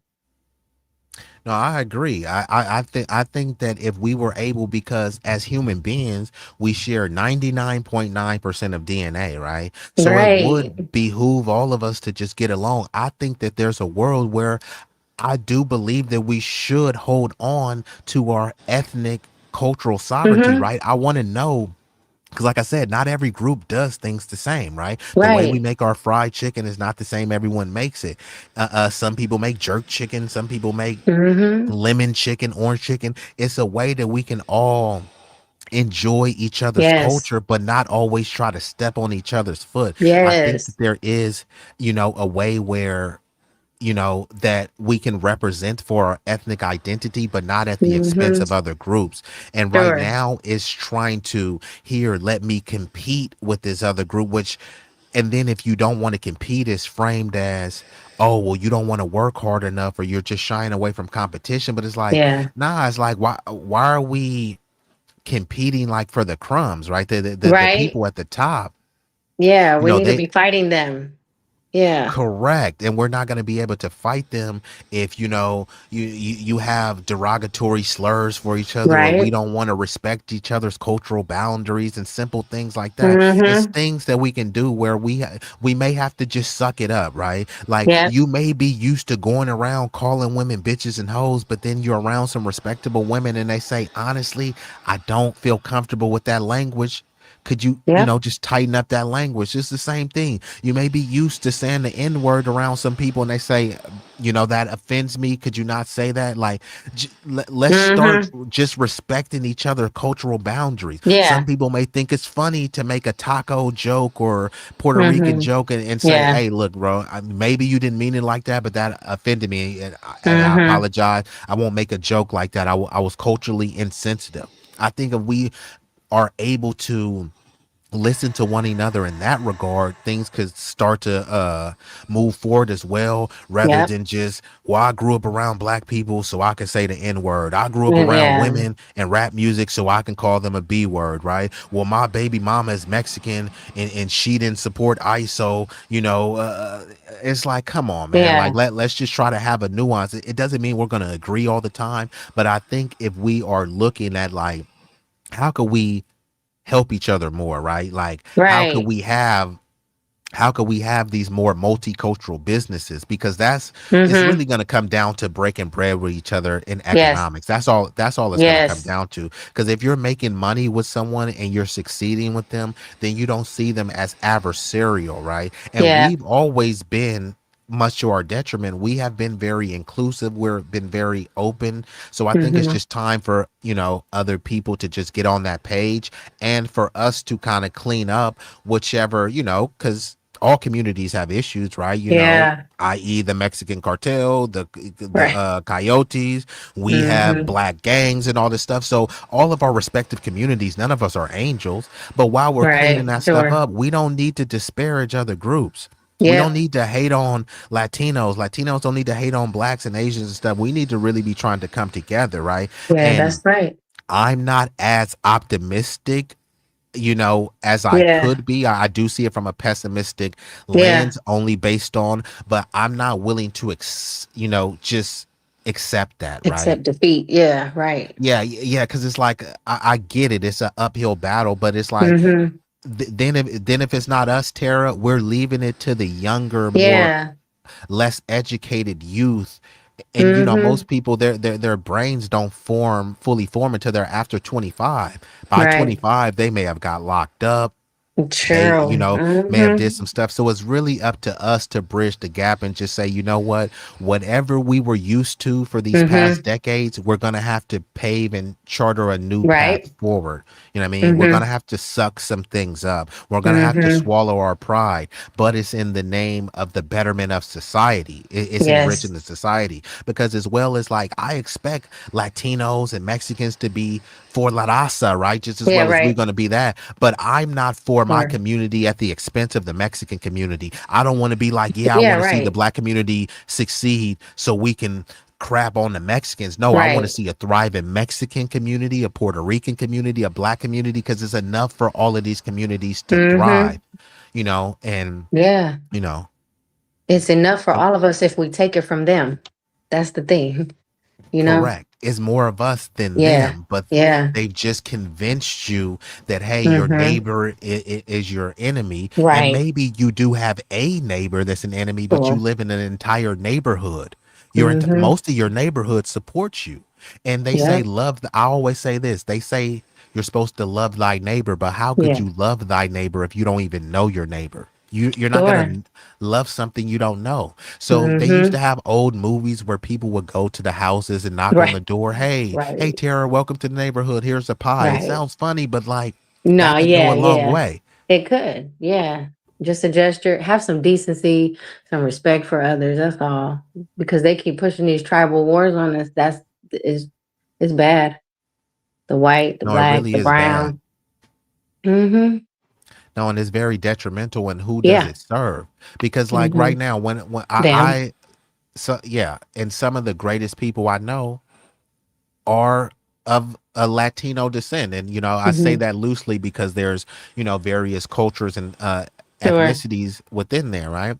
Mm-hmm. But a lot of times, and they've told me, sometimes, hey, their family won't approve of them dating a black person and all this Mm-hmm. other type of stuff. And those types of underlying sentiments, they just have to go. I'm not saying that, hey, if you're a Mexican, I don't think it's wrong if you want your daughter to date another Mexican, right? But if you say Mm-hmm. it's okay for your daughter to date a white and an Asian, but just not black, now that's Right. something Right. different, right? So then that's going to be a hindrance for us to come together, right? Because people don't want to come together and then fight like we're fighting to get ICE out. But then you're like, yeah, but go into your segregated black neighborhood. Like, huh? Like, so we can't even live next to each other. We can't interact with each other, Right. only when it's transactional.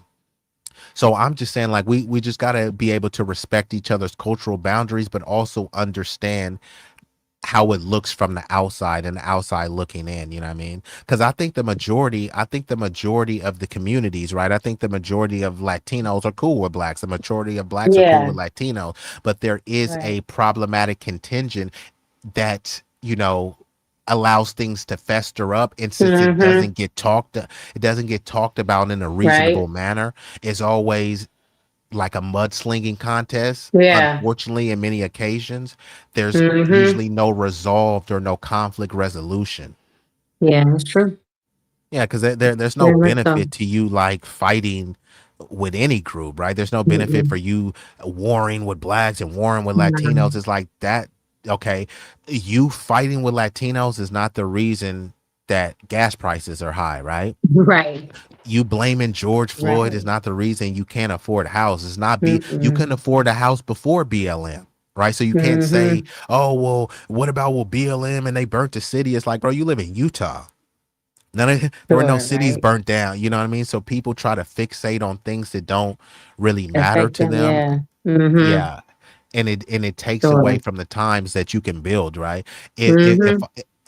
if you're a black person, right, and you know that, hey, somebody wants to know, um, hey, Mm-hmm. maybe this person wants to be a athlete, right? There's certain things Mm-hmm. that, hey, here, let me help this person, right? This person wants to learn about athletics, let me help them, right?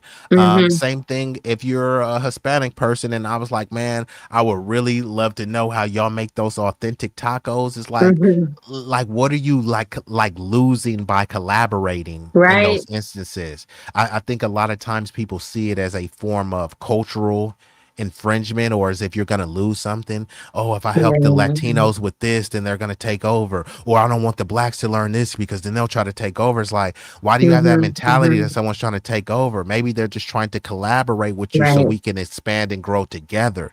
But this whole dog eat dog Mm-hmm. mentality where everyone is in a fight for Mm-hmm. resources, it's like, no, Yeah. we have to gatekeep the blacks because we can't let them take Mm-hmm. over. No, I don't want a Latino over here because then it's like, and it's just kind Yeah. of fueling that where people like the tribalism, it Yeah, that's what becomes, I was gonna say. It goes back yeah, back to that. That's what they want us to do, and that's how we were treated by them. So it's like just in here to be so defensive. yeah, and that's unfortunate. And I do want to give a shout out to the chat. Salute to Big O for stopping by. Let me see what else they said. You said it is Taco Tuesday. I'm Mhm. probably about to have that y'all put in my head. Hey, it is Taco Tuesday. I'm not gonna lie. Shout out to shout out to my Latino brethren, because I'm definitely gonna have some tacos today. You gonna whip up some tacos today, Tara, or what? No, I had already made some pasta. Oh, that's nice. I know, like, y'all probably be getting so tired of the tacos. Yeah. And my boy Braxton says there's Peruvians who look Mexican. And this is why I'm saying, like, simply just calling someone Latino or Hispanic and Mm-hmm. going based off their looks, right? Because a lot of people do this as well. Most Latinos, because the largest Hispanic ethnic group in the country are Mexicans. So if Uh-huh. someone sees a Latino, they automatically call them Mexican. But it's Right. like, this dude's Bolivian, this dude's Right. Honduran, So there is that too. That's why I don't, I think that those terms should be used in certain contexts, because they do Right. serve to kind of ethnically erase people, because I want to know about the Mexican culture. And then if I'm looking at someone from Argentina and saying, oh, hey, do you like this tacos birria? You know what I mean? It's like, that's Right. not part of my culture where you're Latino, you know what I mean? And then he says there's Uh-huh. some white people who look mixed, and some white people can pass for being Middle Eastern or mixed with Middle Right. Eastern. Well, that's the whole concept of why people say Yeah. that race is a social construct, because Mm-hmm. it's fluid. This is why people focus more on their ethnic, cultural, and national identity more so than race, because all those people you listed earlier, Romans, they weren't considered Yeah. whites. Now they are. Greeks weren't considered white. Now they are. Greeks weren't considered white. Now they are. You know what I mean? So Yeah. yeah. But I'm gonna play a little bit more of the video. Is your phone still good before I die? I think I am like 17%. I'm gonna get up. So thank you. Appreciate Okay, you. cool. Yeah, it's all good. I finally had a chance to talk with you. No, I was shocked. I was like, oh snap. And then you do got to come on, because the other thing too, like, people often talk at communities rather than Uh-huh. to communities.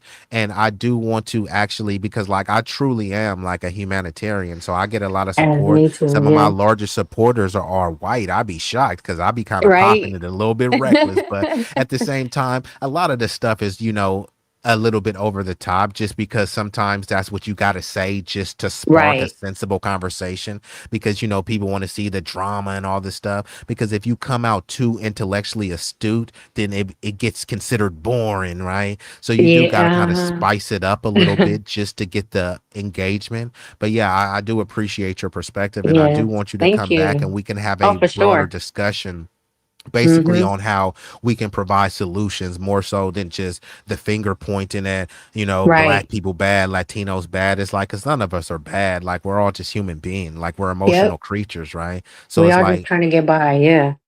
Exactly. So yeah, I believe we can all help each other do that. But yeah, you all Hmm. good over here, Tara, so you can Thank stop you. by at any time. Thank you so much. Appreciate you. Yep. Thank Bye you. bye. So that was the lovely Tara Sanchez. She came through, wasn't expecting, you know what I mean? But we gonna get right back into it. And Sincere is still in here, so I appreciate the sensational still rocking out. And Sincere, are you gonna go live earlier? And Big O said, "What you cooking?" If you smell what Sincere's cooking, what you over there whipping, Sincere, and let me get a plate. Can I come get a plate?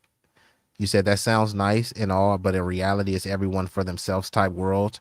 Other groups are on their own now. FBAs has always mainly been on their own. Well, that's why I told her that I look at it from a more pessimistic view. However, I do hold an optimistic outlook.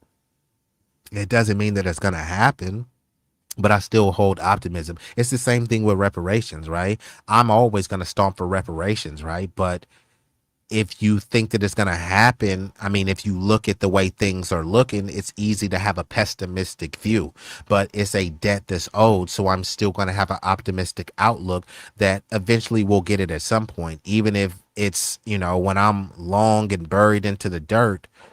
If the future generations get it, I'll be good with that. You know what I mean? But if I have a pessimistic view, then I'll never fight for it ever. And if I have a pessimistic view that, hey, nobody will ever come to our aid and nobody will ever be an ally, then, we'll get that. But I think we need to be more of an ally to ourselves rather than try to rely on external allies. However, I don't think that we need to discount individuals, because I do believe there are a multitude of individual allies. It's just we have no collective allies. But, we still got a lot of our own people to get on code more so before we before we fixate on people externally. But I'm all for working with other groups as well too. There's certain things that other groups could teach you, other groups that can put you on to, not that you just don't know no better. It's just you may not be in the position to learn or to extract that particular resource, skill, or information. So let me play a little bit more of this and then I will pivot to the final story. But essentially, I was discussing how to lie and mislead with statistics, and I was joined by an illustrious guest, Tara Sanchez. So we're going to get right back into it. That's what happens when people get tired of being disrespected. They create the problem, then use the reaction as proof. Stay to the right, you stay to the right. Can you please just go to the other side No. of the sidewalk? Could What you is your please? problem? I am on the right side of the. I'm No, on the you're correct not. side. No, of the you're sidewalk. not. What are you, a fucking agent? Get the fuck on, bro. Walk on the other side.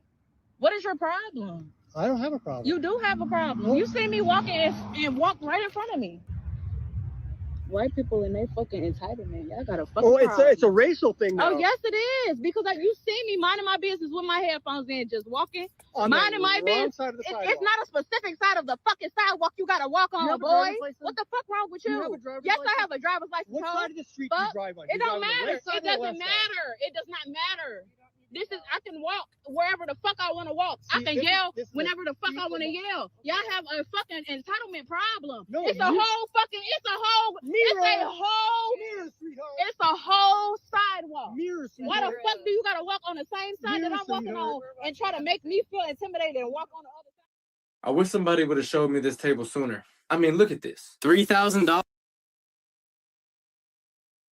That pattern's old, bro. Because these fake statistics are not just numbers to them. They're excuses. Excuses to dismiss us. Excuses to disrespect us. And that's why they hold on to them so tightly. Because once fake numbers fall apart, they have nothing left to hide behind. That's why they get mad when you ask where the number came from. And the moment you bring up context, they try to move to a different argument. Because the point was never to be honest or accurate. The point was to keep the stereotype alive. They'll call black people emotional, but they're the ones attached to fake numbers they never even check. They'll call black people biased, but only trust numbers that tell them what they want to hear. And it's pathetic, but fake numbers give racists something they really need: cover. They don't want to say, I hate black people, because that sounds too obvious. So instead, they just say, I'm looking at numbers. But no, you're not. You're looking for an excuse. Because people who actually care about truth don't only care about facts when effects make black people look bad. They don't leave out context on purpose. And they don't get excited when they think they found a reason to hate on an entire group. So no, this is not about intelligence. It's not logic. And it's not just them being honest. Yeah, no wonder 50% of the black population in America grow up without a father figure. It just screams the answer right in your face. There is no way we can be this retarded. But maybe whites are a bit smarter than blacks. You don't think about that? You know, they always say, oh, look, whites have all this power and all, you know. Well, maybe because whites were more competent. Well, how is it they organize society better than the black people do? I mean, black people. So again, you heard what he said. Whites are more incompetent and whites are better at organizing society. And see, this is the pathetic nature of the so-called high IQs, right? The high IQ hooligans is what I like to call them. So he said, whites organize society. So if you organize society, that means that you guys allegedly are the construction team of the society, that you guys are running. You are the authority of said system, said society. So then when people blame them, they say, why y'all trying to make us have white guilt? It ain't about white guilt. It's about accountability. Y'all love that word accountability. Who are we to hold accountable? If somebody is running a company and they are the majority owner of the company and the company goes to sugar honey iced tea, who are you going to blame? You are the CEO of the company. You are the owner and the founder of the company. So if the company tanks, we blame the founder. You don't try to blame some people that was investing in the stock market. You blame the founder and the owner of the company. They love to say, we founded this country. This land wasn't stolen. It was conquered. Okay, fine. You founded it. You conquered it. It's yours now. This is a white Christian nation. So if it's a white Christian nation, that means that it's run by white Christians. So when it's time to blame something, then shouldn't we blame the white Christians? No. You have to blame BLM. What power does BLM have? And they always talk about, well, BLM stands for buying large mansions. Okay, cool. BLM bought large mansions. Is that the reason why you can't afford a mansion? You can't afford a house because of BLM? Gas prices are through the roof because of BLM? There's a bunch of sick, twisted pedos in the Epstein file. Was that because of George Floyd and BLM? I mean, who are we kidding here? And then all of these people talking about, hey, we civilized this society, right? Like Tara Sanchez is saying, we civilized the society. They say they civilized some people by starving them out, by slaughtering over 1 million buffalo so people didn't have a food source. They slaughtered people. They castrated people. They violated vulnerable women and children, forcibly penetrated them. They took them as wives, concubines, and human traffic slaves. And this is what they call civilization. Watch all the Viking movies. They'll call that civilization. Are y'all watching the new House of the Dragons? Have you watched the Game of Thrones? The Lannisters thought that they civilized people. Daenerys Targaryen was going around civilizing people. This is what you've been socially engineered and indoctrinated to believe, that violating someone in a very heinous and a barbarous manner is somehow civilized. Okay, fine. You civilized us with all your barbarism. It still goes back to you being in control. And if you're in control, then that means you are to blame. You can't be on the owner of a football team. Your team doesn't win a championship and you say it's because of the water boy. It's because someone yelled an epithet in the stands. It's like, are you still the owner of the team? Does the buck stop with you? So this is rather pathetic what these high Q hooligans are espousing. We hate each other. Why should someone else respect us if we don't respect ourselves? Now, Trayon, hit the link. Otherwise, I'm going to have to get you up out of here because I just don't have time for it.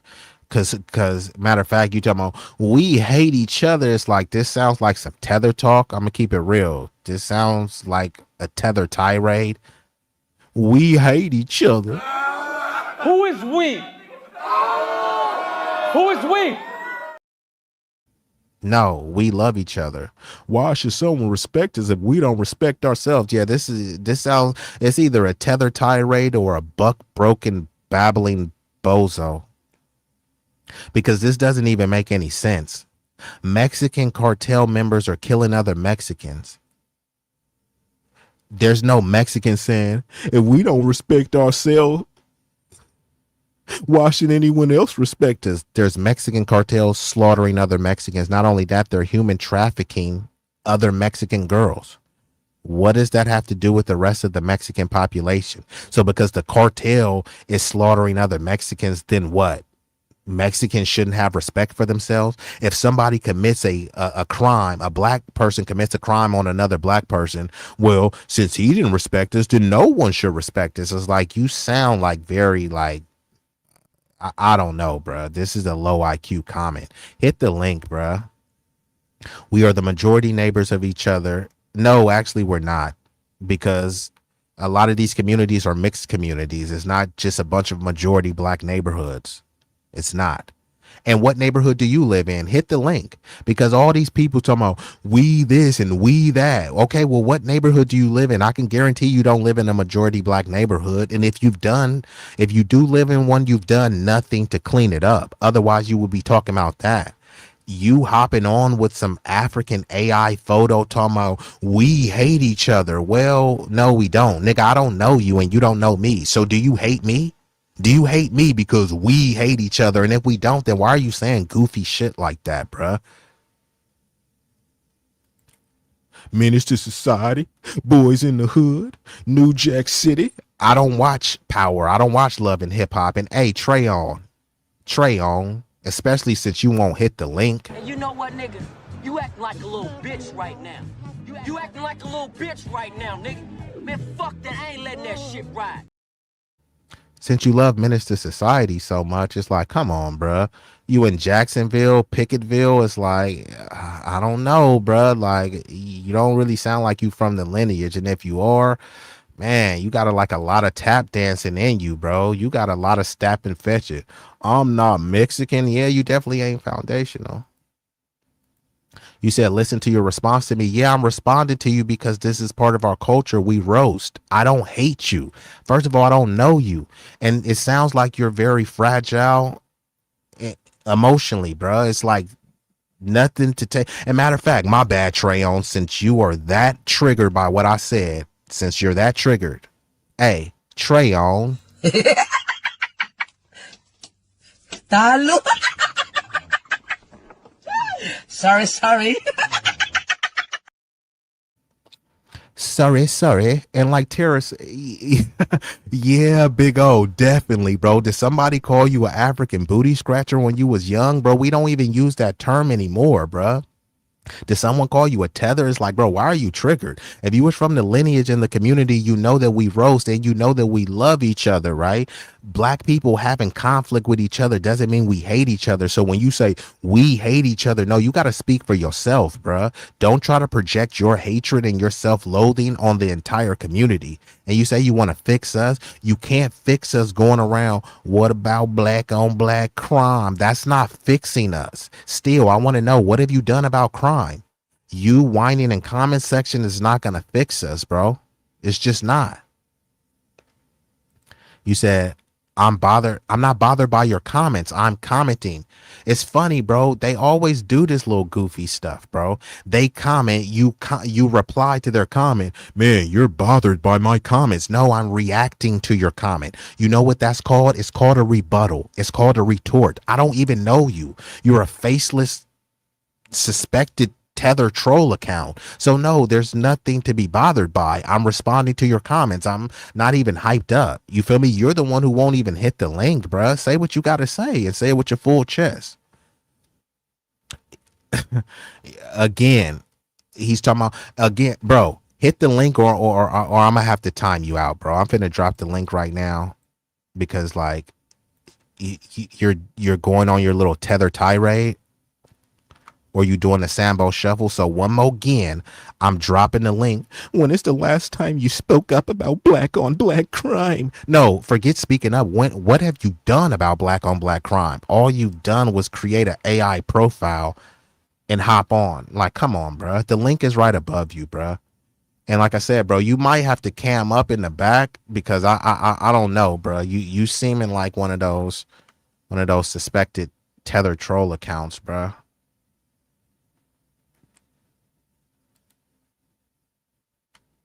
But anyways, but yeah, I just did a whole broadcast calling out cats in the streets, cats that's on some gangbanging goofiness. I've done that stuff, right? But that didn't matter more so than me doing a backpack drive, mentoring youth, training and teaching them skills for free, right? Showing my face while I'm doing it, right? Hopping on cam while I'm doing it. Just saying, could you say the same? And if you have done this, then what are you whining about? We hate us. When I was mentoring those kids that are not mine, I'm mentoring and coaching kids that are not mine. You think I mentored those kids because I hate them? The link is right above you. Come on, bruh. And honestly, if you're going to be on this kind of goofy shit, it's like, I don't even know if you, I don't want you to come up here and, be on some kind of time wasting troll stuff. But the link has been out there. It's right above you, bruh. But let me play some more of this video before, Mr. Tether comes. No way, we can be this retarded. But maybe whites are a bit smarter than blacks. You don't think about that? They always say, oh, look, whites have all this power and all, well, maybe because whites were more competent. Well, how is it they organize society better than the black people do? I mean, black people have never had a chance to organize society. Come on, they have all their own nations in Africa, and they failed to organize a successful country. Even with me. And see, this is what they like to do. Whenever they talking about black Americans, they try to pivot to Africa. Why didn't you organize in Africa? Because I'm not African. And then they refuse to talk about what you organized here, what you built here, and what they burnt down. They burnt down a lot of stuff that wasn't organized. It wasn't a Black Wall Street. It was Black Wall Streets, multiple. Tulsa, Wilmington, North Carolina, Ocoee, Florida, Rosewood. So there were a lot of places that blacks did build something up. Man, I don't know what to tell you, bro. I'm gonna drop it one more time and then I gotta move on, bro. Because to be honest, all you gonna talk about is more of the same. What about black on black crime? It's like, come on, bro. We've heard that. Cue the tiny violin. I wouldn't bring up a fake statistic about white people and get excited about it. That shit is weird. I'm only gonna provide y'all with truth, and that's it. If somebody's using fake numbers about white people, I'm gonna tell them, bro, that's not real. But honestly, the only reason why black people have been seen doing that is because it's in retaliation to what they're doing. To show them, this is what y'all are doing to us, and this is how stupid y'all look doing it. So I get why some black people do it for that specific reason. But if it's to spread misinformation, I don't agree with that either. Imagine being able to build. Yeah, we deal with scholarship, so I'm not into spreading misinformation. So I'm going to go ahead and pivot to this next story, and this will be the final story. We have a suspected troll Tether in the chat, a suspected Sambo that's, you said, let me talk, see if you think I'm AI or Sambo. Bruh, I'm trying to let you talk. I hit the link. I'm not saying you're AI. I'm saying that you have an AI profile pic of yourself. That's all I'm saying. It's roasting, bro. You saying I'm triggered by your comments. You triggered by the roasting, bro. It's roasting, bro.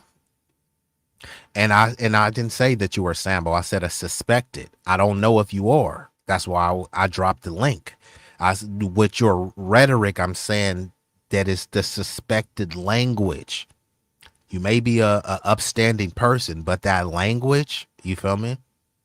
It's just like someone using racist language. No, I'm not racist. I just espouse some racist epithets. You know what I mean? So Maybe you're not a Sambo. I'm just saying, just some of the talking points. The what about black on black crime? It's like you wouldn't have to ask that if you were actually doing something about black crime. Clearly, you're not. Going to other podcasts and other broadcasts and commenting in the chat, what about black on black crime, isn't doing anything to eliminate or mitigate it. Just saying. But I'm going to go ahead into this final story. And then I'm going to get up out of here. But who knows? I may come back and hit y'all with a double header. But let's see. Give me one moment. And I'm going to pull this other video up. Let me just get to that. And actually, while I'm pulling up this other video, you said, trust me, I'm good. I just have seen a lot of brothers kill with my own eyes, not on the news. And I respect that. If you are a sincere person and you can care about the community, then hey, we can come together and stop. Because hey, first of all, crime has no color. But since people want to assist on the black on black crime, I'm willing to help come with solutions. I'm willing to have boots on the ground, lay, my resources on the line just to ensure that we have some sort of resolution, right? But imagine if we are a team and we're trying to build a team. It's not going to galvanize the team to just say how bad, man, we just keep losing, bro. And this team sucks, man. And this team sucks, bro. Now let's go out there and win a championship because we suck. You feel me? It's like, nah, there's going to have to be some way where you hold the team accountable, where you're stern, but at the same time, you're relatable and you're presenting a solution, talking about the problem while not simultaneously presenting a solution is a form of whining. And we don't want to do whining over here. We want to be winning, not whining. And I'm all for winning. I'm all for the mitigation and hopefully, aspirationally, the elimination of all crime. But where there's people, there will be crime. Where there's poverty, there will be crime. So if we can create better outcomes financially for people, the crime will drop organically. Realistically, crime is at lower levels. However, even though if it's still happening on a consistent basis, people may not care about how low those levels are, because when you're dealing with a severe crisis, you know what I mean? You said, I used to sell drugs, smoke dope, and be a part of the problem. And that I can respect. So now, and this I'll tip my hat to, because I always say there were many people that were part of the problem. Now it's about, you don't need to feel bad for yourself. You don't need to look at yourself. And I'm not saying that you do. I'm just giving a generalized response. People that used to be on drugs, you don't need to look at yourself as a junkie, as the scum of the earth, right? All you need to say is, this is the evolved version of me, right? And sometimes, the struggles that people have endured, sometimes that has made them a more fortified person in life today. So yeah, I mean, salute to you, bro. I got a street background, bro, so I don't really judge people. Some of the realest people I know come from the streets. Some of the smartest people I know come from the streets. The most intellectual people I know are from the ism. And, it got to be in you, not on you. Many wouldn't understand, but it's not for everyone to understand. I wanted better for myself, and I started wanting better for my people. So I tip my hat to you, Trayon. You sound like a good dude, bro. Sound like a good dude, bro. This I can get behind. The other stuff, not so much. But this is the beauty of we roast with each other. We have contentious language. But at the end of the day, if you want to see better for the people, I want to see better for you, because, we all we got, we all we need. And sometimes people get a little bit triggered by the roasting, even if it gets a bit aggressive. But, bruh, if we're all family, then I'm going to roast you. Me roasting you is a sign of endearment. You know what I mean? Because that's just what we do. And family members, sometimes they're very obnoxious, rambunctious, and very radical with their roast. And it could get uncomfortable, but the love is still there. You said, so I was at the bottom half of my community and witnessed horrific behavior amongst us. Yeah, I mean, that's the thing.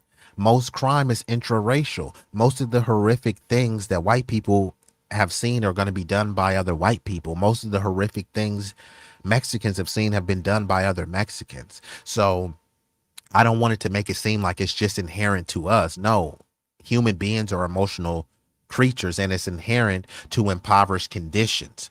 If you look at areas where people are affluent or they're living in mixed communities, those things aren't happening because it's a different socioeconomic condition. However, if people are impoverished, and it's not an excuse, but like there's something called the diseases of despair. If people don't believe they have a future in life, why would they care, right? If somebody was told, man, you ain't gonna make it to 18, then you ain't gonna make it to 21, then you ain't gonna make it to 25. Those type of people may not care about how recklessly they live or what type of irresponsible things they do because they don't plan on being here that much longer. You know what I mean? And it is a toxic form of living, but that mentality is bred by certain conditions, circumstances, etc. Right? Yes, you know, you can blame some on the individual, but you also have to blame some on the system as well. Like you can't absolve people of their own personal responsibility and autonomy, but you can't absolve the system of their autonomy, right? Because the system planned, right? The school to prison pipeline is planned. So yeah, you can say, well, you shouldn't have done that. Yeah, that's true. You shouldn't have done that, but they also shouldn't have implemented a diabolical, sinister plot to, you know, keep a bunch of bodies filling the jails, right? We can talk about both things simultaneously if we're having an intellectually honest discussion. And you said, I'm a clown. I love kicking it like this. I didn't know you was roasting, but fam, I just know how crazy we are, not towards other races, but ourselves. Yeah, no, I hear what you're saying, bro. And I talk about that all the time, you know what I mean? And most of the talks I'm doing in person and in private, because many times people, they want like a gladiator, bring me his head type of thing, right? They want to see a glorified admonishing of the community, but who does that serve? You get on a podcast and you talk about black on black crime till you blue in the face. There's already a bunch of content creators like that. I present to you, you know what I mean? Go listen to Charleston White. Go listen to Jesse Lee Peterson. Go listen to Anton Daniels, the Hodge twins. They got a bunch of channels. All they do every day. Black people ain't ish. Black on black crime. They're saying how disgusting the community is, how low IQ the community is. Look at Officer Fakem, Brandon Tatum, right? So if you want to hear that type of content, there's plenty of people talking like that. But then again, what is that serving? What is Officer Tatum built for the black community? He's a black dude with a white wife, which, hey, nothing wrong with that. Wish him the best, right? Candace Owens, black woman or Caribbean woman with a white wife. Hey, more power to her. But she's in a mixed family, calling her kids mixed, and most of her content is about the black community.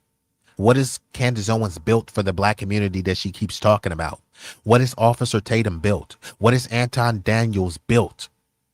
What is Jesse Lee Peterson built? All they built is an anti-black platform. So is that really what we need? Yeah, we need more people to call ourselves out. All those people are calling the black community out. So what are you saying? We need more and more and more platforms calling each other out? No, we don't need to call each other out. We need to call each other up. We need to call each other in, call each other into the fold, call each other up in life. You feel me? Hey, you are down. I'm calling you up. I'm helping you up. You wagging your fingers, man, y'all need to do this, and y'all tearing each other down, like that's not a galvanizing message, right? You're at a cookout, we over here laughing and giggling, man, what about black on black crime and tearing each other down? It's like, nigga, you were part of the crime, bro. And what have you done to clean up what you've tore down?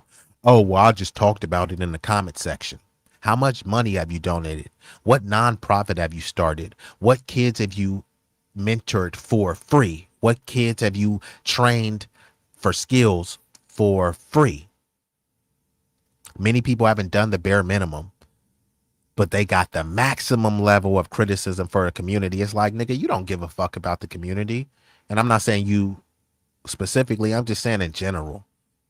If you did, you wouldn't have to ask about black on black crime, because you would see, hey, I point that this is an issue and this is how I'm dealing with the issue. Yes, the folks I named are sellouts, but that's the whole point. That language comes from sellouts. Because if you truly want to fix black on black crime, you're not going to get on a podcast and talk about it. You're going to be fixing it in the neighborhood and most people won't even know. There's a reason why they say the revolution will not be televised. You know how many homeless people I helped? But you won't know because I didn't film it. And now it's like, well, if you didn't film it, it didn't happen. So now I got to go film myself feeding the homeless just to what? Feed your ego? No, look, I really fed the homeless. Look, I went live. You know what I mean? So I'm just saying. Well, I do believe the impact. Like I said, I don't know, but I'm going to assume, because people like to assume the worst, I'm going to assume the best. I'm going to assume that you are a pretty stand-up guy in your neighborhood. So then you already know. If you're a stand-up guy in your neighborhood, if you've helped clean up your neighborhood, if you helped bring your neighborhood together, why are you telling me about hate? I don't care about the people that hate you. I care about the people that love you. There were a bunch of people that hated Jesus. Should we focus on the people who hated Jesus? We can surmise that there were more people who hated Jesus than loved him. Should I worry about all the people who hated Jesus or the people who loved him? Should we worry about the people who love our community and want to clean it up more so than the people who want to tear it down? And let's just say that these people are tearing it down, right? They running around with guns and drugs and shit. They're violent. And you think that you're going to clean that up by saying, what about black on black crime? That's not going to help clean it up. In order to make an omelet, you're going to have to crack a head. You're going to have to crack an egg to make an omelet. And you said you had a street background, so you're used to doing that, right? So the whole point is getting everyone on code so that no eggs need to be cracked. However, there is a level of enforcement. There is a level of security. You said, I don't record myself feeding people at my family's restaurant. You'll probably never see when I feed people. You're making my point for me. Because the revolution won't be televised. I'm not going to say, hey, homeless person, I'm finna give you this burrito and a little bit of money for your pocket. But here, you mind if I get this photo for the gram? So there's a lot of people that are doing stuff. There's a lot of people that are not talking about black on black crime. They're working to mitigate black on black crime.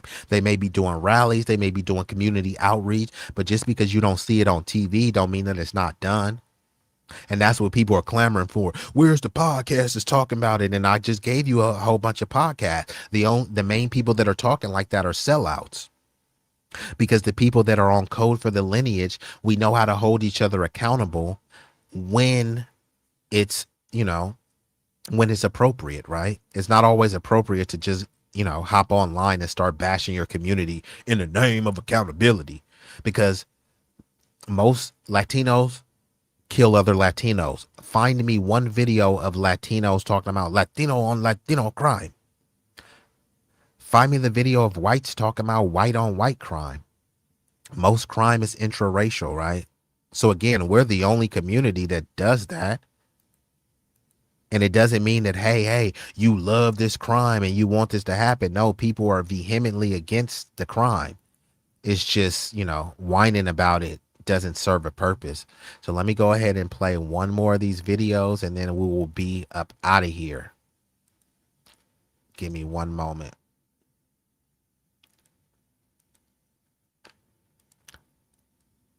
All right, so this is going to be about the Haitian TPS, the deportations.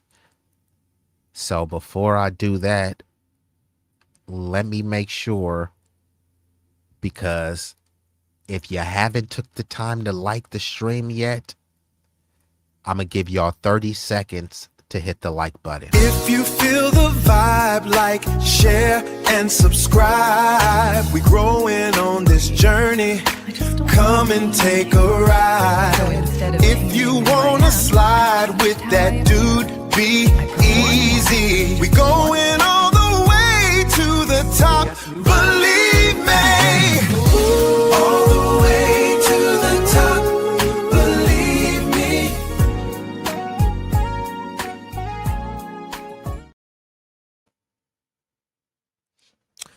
Okay, so let's get into this, right? Now I'm going to react to this video. This video is from Channel 4, CBS News, Miami, Fort Lauderdale. They are going to be discussing how the TPS for Haitians has ended and South Floridas are facing some uncertainty, right? And thanks so much, Sincere. I appreciate that.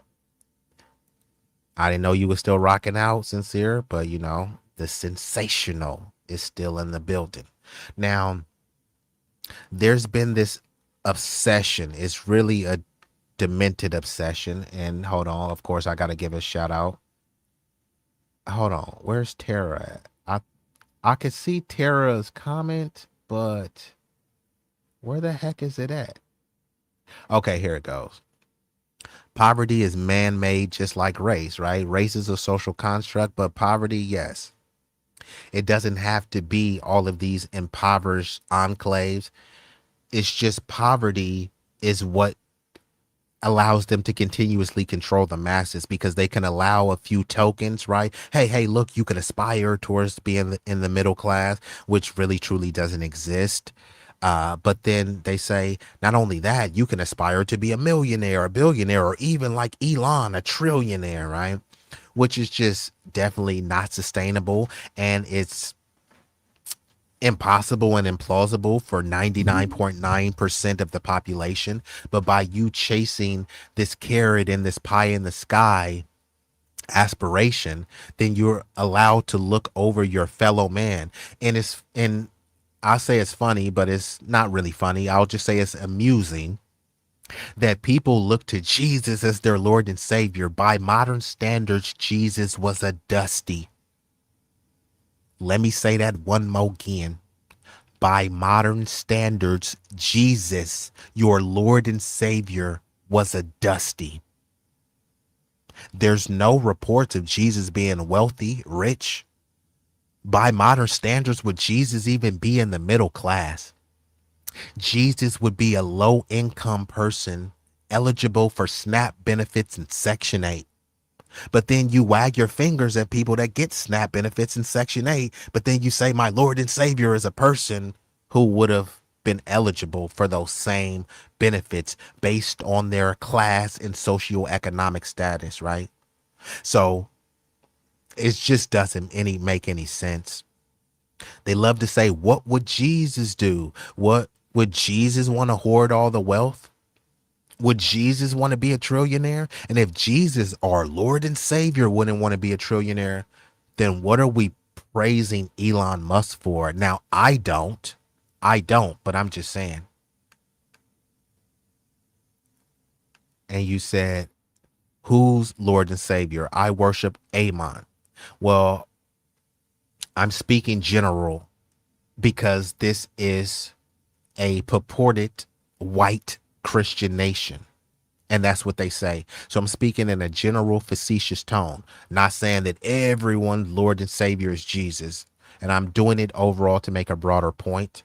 Don't let it go over your head based on your specific faith. And yeah, I mean, it's all good, bro. We can definitely link up. If you're on IG, hit me up on IG. It will be easier to contact me on there as well. Let me see if I can drop my IG. Hold on. Let me see. Give me 1 second. I was trying to see if I have my Instagram in here. I don't, but I'll drop my Instagram in the chat. And then, you know, you can hit me up on there. Or if you look in my about, I think I have an email there too. So I appreciate Tara Sanchez, but let's get into this video. But I do want to make this too, right? So, like I said, there's been a desperate attempt to overly Africanize us. Yo, African, you got to call yourself African. It's like, no, I don't. And even if you are, quote unquote, phenotypically, genetically African, right? You don't necessarily need to call yourself African. All these other groups in nation states have proven that. They say that Jamaicans are African and African descendant.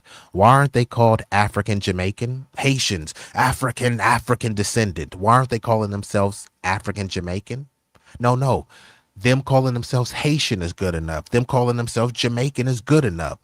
Most of the people from the transatlantic slave trade went to Brazil, but they're not calling themselves African Brazilian. Don't tell me Afro Latino. Don't tell me Afro Hispanic. Don't tell me Afro nothing. African. The same African they're trying to force upon us. Call yourself African American. No, I'm not African American. Never been to Africa. Don't know anything about Africa. My family doesn't know anything about Africa. You still African, so you gotta call yourself African. No, I don't, and I won't. Caucasian people are considered European. Why aren't they calling themselves European? Oh, everybody knows they're European. Okay, so if everybody knows they're European and they don't need to call themselves European because what's understood need not be explained, then we're okay with calling them Caucasian. So you should be okay with us calling ourselves black, and not just black, foundational black American freedmen. What's wrong with that?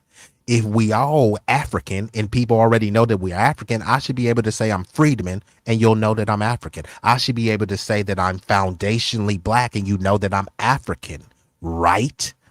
When you look at Caucasian, that's not the same word as European. When you look at the term white, that's not the same word as European. They love to say, why y'all call yourselves a color? Okay, why do white people call themselves a color?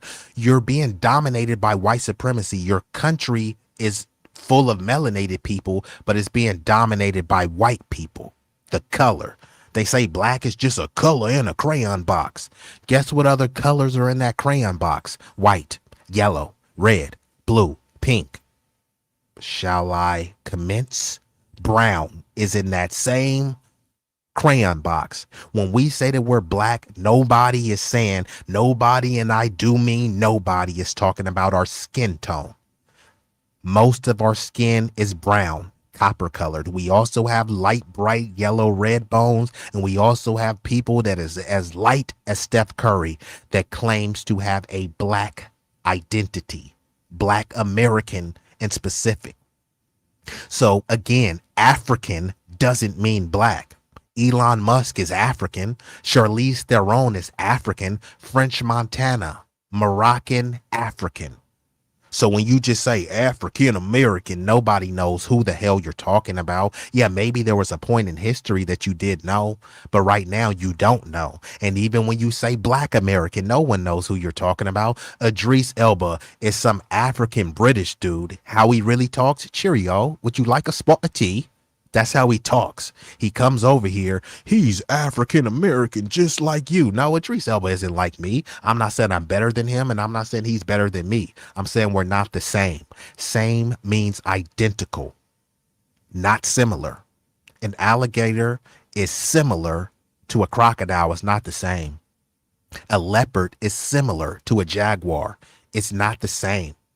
Mexicans may be similar to El Salvadorians, not the same. Asians, Japanese, Koreans, sure, they have similarities. They're not the same. So why are you trying to convince me I'm the same as a Jamaican? I'm the same as a Senegalese person. I'm the same as someone for Burkina Faso based on my skin pigment. Look at your skin pigment. Y'all have the same level of melanin. No, we don't. But then if you want to play that standard, there's a bunch of Asians that have the same skin pigment as white people. So are Asians white based on their skin pigment? What are we talking about here?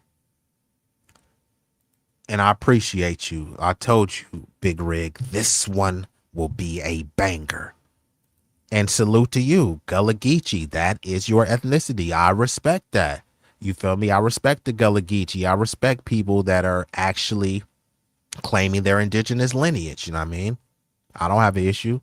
I trace my line back to 6th great grandfather who was a freed slave from the Seabrook plantation and immediately fought for the Union Army. This is what some would consider a foundational Black American freedman. Whether you identify with that term or not, this is what the lineage speaks to. It's just like an African American. I never, ever called myself an African American. No one in my family. We never just used that term. However, on paper, I was classified as one. So whether you agree with the term Black American or foundational Black American, because all a foundational Black American is just a Black American who doesn't have an immigrant background or immigrant lineage. That's all it is. The only reason why the foundational was added is because before, the same people who didn't used to call themselves Black, Now they've started to try to tether on to blackness. So now the waters have been muddy. Before, it was clear who a so-called African American was, but now no one knows who that is. It was clear who a black American was because it wasn't just the Dominicans. I know black, Boppy. It wasn't just them. I'm not black, I'm Nigerian. I'm not black, I'm Yoruba. I'm not black, I'm Haitian. This is what people used to say. But then when somebody turns up the pressure cooker, when the heat gets turned on, hey, we all black, we all African. No, we're not. And even if we are, they say all kinfolk ain't skinfolk. So you being black, that's not enough. Haitians on the land of Haiti are living next to a bunch of black people. Nigerians in Nigeria are living next to a bunch of black people.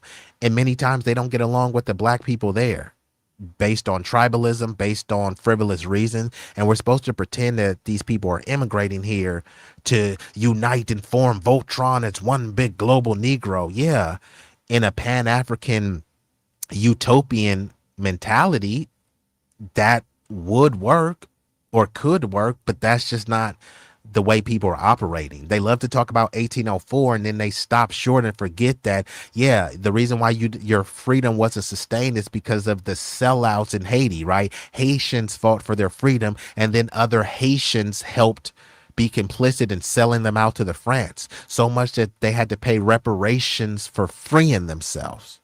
So we have to tell the whole story. You said probably 1 or 2 generations before my ancestors got off directly off the boat. Well, not everyone's ancestors got off that boat. And then for the ones ancestors that did get off the boat, they became a new group. And this is the desperation of trying to Africanize people, right? Because they try to say, y'all was taken from West Africa. There's a bunch of different countries in West Africa right now. And none of those countries in West Africa consider themselves the same. So imagine that we all were just a hodgepodge mismatch of a bunch of random West Africans taking and trekked across, the transatlantic. But then when we got here, we became all the same. Yeah, we became all the same when we had an ethnogenesis, and that's when we became black, right? We weren't Yoruba, we weren't Igbo, we weren't Hausa, we became black. Because even the people of so-called indigenous tribes, once they got reclassified as Negro. We all became the same, but we weren't the same. We became the same because it was forged here. The ethnogenesis became here. Now you have a bunch of people, and you said the one big black brigade. We can't try to pretend we all black, and then meanwhile in Africa, which is supposed to be the birthplace for blackness, in Africa, none of them are saying they're the same. So here we supposed to pretend we're all the same, and then you go to Africa and they say, nah, you're different. Here you're supposed to call yourself African, but you go to Africa and they say that you're American. So in America, you can't even identify with your American lineage. You have to identify as Africa. No, I'm not African. We were taken from us far upper Egypt. Well, this is the thing. This is my position. If you're African, salute to you. If you're an African Gullah Geechee, salute to you. I'm not African. They say this all the time, and this is a contradictory. They say all of your Africanness was stripped, right? And that's true. And then when you create something completely new, that's African. No, how could it be African? You just said everything about me African was stripped. I had to create something from the bottom, from the rooter to the tutor. Nothing about me can be reproduced in Africa. It can be replicated. It can be replicated because the blueprint, the carbon copy, is here. We set the standard for global blackness. That's why all of our institutions, all of our culture has been rooted in blackness, not African identity. Nothing wrong with being African, nothing wrong with Africa. I'm just saying we are not Africans continentally or culturally. It's been something that's been trying to be forced on us, and people are trying to grasp for straws to try to make yourself African. And as much as you do that, when you go to Africa, they tell you what you are. American. So if they're going to tell you the motherland is going to tell you that you're American, why wouldn't you lean into your American lineage while you're in America? All of the wars that my ancestors fought were in America. They didn't fight not a single war in Africa. I don't know anyone in Africa, no cousins, no long lost cousins, no friends, no babysitters, no one in Africa. You know nothing about it, but it's still, they say, you don't know who you are. You don't know where you from. I know exactly where I'm from. It's in America, my motherland. But they want you to keep reaching back. Yeah, but you want to erase the history from thousands of years ago. But no other group is told to do that, right? They said that thousands of years ago, so-called Native Americans were Asiatic. But why aren't they trying to force them to call themselves Asian? The so-called Mayflower Heritage Americans, we know that they're European, but are they calling themselves that? Caucasian doesn't mean European. And African doesn't mean black, because Zoran Mamdani, the New York mayor, guess what he is? African American. He's an Indian born in Uganda. So that makes him African. And he's an American citizen. So that makes him African American. No, he ain't black. Yeah, that's what I've said. He's not black, but he's an African American. Tether Obama, a biracial Kenyan. No, he's black. Is he though? Because when you try to press him on being black, he doesn't lean into blackness. He leans into being African American because he's a Kenyan biracial person. So he's comfortable with that term. He's not comfortable standing on blackness because that's not part of his culture. We said, say it loud. I'm what? And I'm proud. Fill in the blank. Did we say it loud, I'm African and I'm proud, or say it loud, I'm black and I'm proud? If it's already understood that we are African, then why did I need to say it? Say it loud, I'm black and I'm proud. Historically, what colleges? Right? What history month? Is it African History Month or Black History Month? Are they historically black colleges or African colleges? And matter of fact, where are the historically African colleges, right? Just saying, why are we the ones had to create it? We're considered the minority, only 13% of the population. So how could we create a historically black college? And, these majority black nations haven't done it. Just saying, that sounds like the blueprint. No, I was agreeing with your statement about us coming from all over the continent. And this is what I'm trying to say. They talk about how human civilization is hundreds of thousands, some say millions of years old. They talk about how the first people were melanated people who would be classified as Negroid today. And they show you the sophistication of these people, but then they try to pretend as if these people just stayed cornered off onto one continent. They only stayed over there and they didn't go nowhere else. It just logically doesn't hold any sense, right? They try to make you pretend as if, on one hand, they'll try to make it seem like, oh, Africa is the land of the blacks. But then when it turns into some sort of accomplishment, they'll say, oh, well, the Egyptians wasn't really black. They was Arab and stuff. But there's no race called Arab. Well, yeah, they were Arab, but they were really Caucasian. They was just darker Caucasians. That's why Egyptians today are considered white. In America, Egyptians are classified as white. Palestinians, white. Lebanese people, white. Syrians, white. Iranian people, white. Because even in North Africa, they try to make North Africa not even Africa. That ain't North Africa. That's the Middle East. It's literally called North Africa. But then they say, well, it's not really quite North Africa. It's the Middle East. So it's more like Asia, right? But do these people consider themselves Asian? Just saying. Were they out there when they were saying stop Asian hate? But yeah, they talk about how the man, populated all these places, but they try to pretend we went to every part of the globe except for America. Why did they call the Olmecs El Negro? This is not what I call them. Why did they call don't talk to me about pretendians. Just answer me, why were the Olmecs called El Negro? And what does El Negro mean? Now they're trying to frame it now with this whole new pseudoscientist. No, they didn't mean black, and no, they didn't mean Negro, and they didn't mean melanated, even though they called them that, and even though it looks this way, they didn't really mean that. But we saw what they did with, their so-called depiction of Jesus. Yeah, they tell us that here. I agree with you. Yeah, appreciate that. I watched my cousin play a raceway game in the countries where Italy, Nigeria, Kenya, Ireland, etc., and you picked your color, black or white. Well, in a lot of those places, people are going to pick white, including in Nigeria, including in Kenya. You know, a lot of those people, they're kind of ashamed of their black genes, so they think that their pathway to upward mobility in life is similar to many Latinos with the mejoró la raza, and they want to lighten, brighten, and widen the race. There are a lot of melanated people and African Caribbean people who believe that lightening the race is going to somehow translate to, you know, a certain level of social success.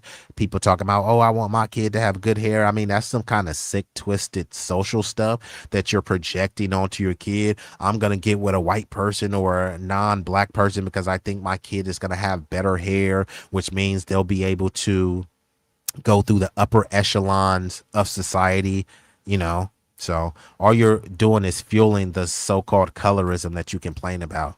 Caucasians only just started to exist 8,000 to 40,000 years ago, or 400,000 years ago. Yeah, this is what they call a genetic mutation, you know, in terms of the white gene, albinism, etc., is what they say, right? So again, like, the Caucasian person is very modern, but then they've convinced you that the Caucasian person was on every landmass, but it wasn't the melanated figure. When you look at all the Aboriginal people in these respective nations, the Aboriginal people were all darker melanated people that will be considered to have negroid.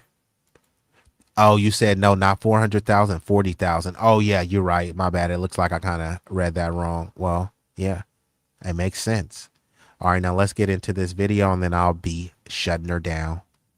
Miami.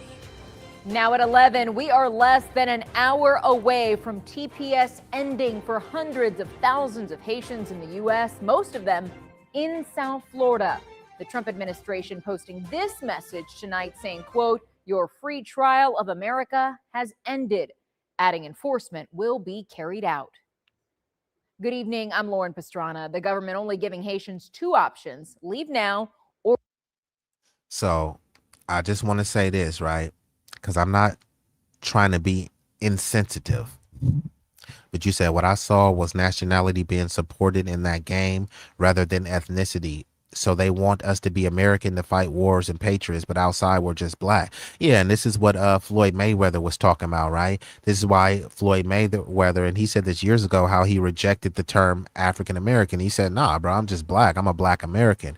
And he said, and really, I'm just an American, because when Floyd Mayweather or anyone is fighting for the Olympics, they'll say the American boxer. They don't say African American boxer. They don't even say black American boxer. They say American, and that's it. When we're winning titles, American, that's it. When you over there to go catch some bodies and you're doing these sniper missions, you're American. We're all American. Like, forget the hyphens. I don't see color, right? But then as soon as you get out, they talk to you about black on black crime and all this other type of stuff. But it's like, you just spent hours talking about you didn't see color.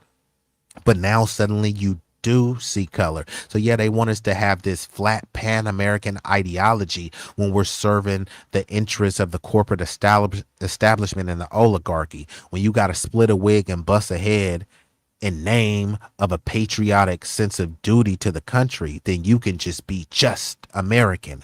But then notice when there's some so-called crime, suddenly we're not Americans anymore. It's the niggas, it's the blacks. There goes the neighborhood, didn't do nothing. It turns into all that. But why aren't they talking about Americans on American crime? If there's some blacks in Chicago harming other blacks, why are you talking about black on black crime? Why aren't you talking about American on American crime? Why aren't you talking about male on male crime? Why y'all gotta make it about race? Ain't that what they say? They love to say that. Y'all make everything about race, but no, it's them fixated on race. When someone commits a crime, what's the first thing they care about? They don't care about how many bodies dropped. They don't care about the charges. All they care about is what race was the person that did it. And then they'll start talking about didn't do nothing, fatherless homes, and all this other type of stuff. But then again, how does that help eliminate or mitigate what you're complaining about? It doesn't. And to be patriotic, be outside of that because we're just black. Excuse the misspellings of words. Yeah, I got what you were saying. And if I kind of misread anything you were saying, just go ahead and let me know. But let me go ahead and get back into this video. But before, I just want to rewind this back, right? So in case y'all can see this, right? So the Homeland Security, they said temporary protected status is exactly that, temporary. For those with terminated TPS, it's time, it's closing time. You don't have to go home, but you can't stay here. They are essentially saying you don't got to go home, but you got to get the flip out of here. It's not too late to get a $2,600 check and a free flight home. So imagine this, right? The same people who say, why y'all looking for handouts? Why y'all begging the government? Now the government is going to hand out checks for people to deport. So they don't want to give a check for the violent nature of Jim Crow, enslavement, debt peonage, redlining, sharecropping, on and on and on. No money should be compensated for that, right? But because someone may have came here illegally or may have came here legally and now their status is illegal, they're going to pay them to go home. Have any of you guys ever really got a $2,600 check from the government? I'm sure right now, if you got a $2,600 check, you can make something shake with that. I'm sure it would be something useful to you. So all of the fiscal conservatives, they act like you can't cut a check, you can't give a handout, but you can give a handout when it serves your agenda, when it is an incentive to boost your agenda. But I'm not hearing a bunch of people talk about why y'all passing out taxpayer money. They're not saying that. They only say that when it pertains to foundational Black Americans. And giving a check for reparations, that wouldn't be a handout, right? That's for a debt owed. All of these wacky leftists who pretend like they care about labor, that was for services rendered. And all the, well, you was never a slave. Well, they never paid the slaves. Once you don't pay the slave, you still owe the slave. Since the slave is not here, the debt goes on to their heirs. People pretend they don't understand. But then Kathy Hochul, just a couple years ago, she gave millions and millions to Jewish people for reparations. Guess what? Not every Jewish person was a Holocaust victim, but guess what? They said, well, the Holocaust victims were owed that, so the money trickles over to their heirs. People understand this. They just pretend to not understand it when it comes to foundational Black Americans. Now, this is mainly about Haitian TPS, even though they ended the TPS for the Syrians as well. Now they're offering to give them $2,600 and a free flight home. So they're not offering them $2,600 and then saying of that $2,600, you have to use that money. How much is $2,600 in Haitian gourd? 339,040 Haitian gourd. Now, I mean, that's a nice chunk of change. $2,600 is a nice chunk of change for Americans. It's a lot more of a chunk of change for Haitians. So I'm just saying, this is a golden opportunity for people who love their country so much to go back, take the money, flip it, and then maybe you can try to come back through the legal avenues. But at the same time, if you love your country so much, what is the issue of going back? This is not being xenophobic. This is really literally about the brain drain. Most of the most prominent people, the most intellectual people that are of Haitian descent, many of them don't live in Haiti. So how would the conditions of Haiti or any of these nations change? You can fill in the blank. Venezuela, Mexico, Nigeria. How will the fortunes of any of these places change if they're consistently having a brain drain? The best minds, the most studious people, the most astute and intellectual people are fleeing the country in droves. So the Haitian president was assassinated. They have some nigga named Barbecue who they allege is running the country and eating people. Now, whether these are obnoxious, outlandish claims, these are what's being alleged.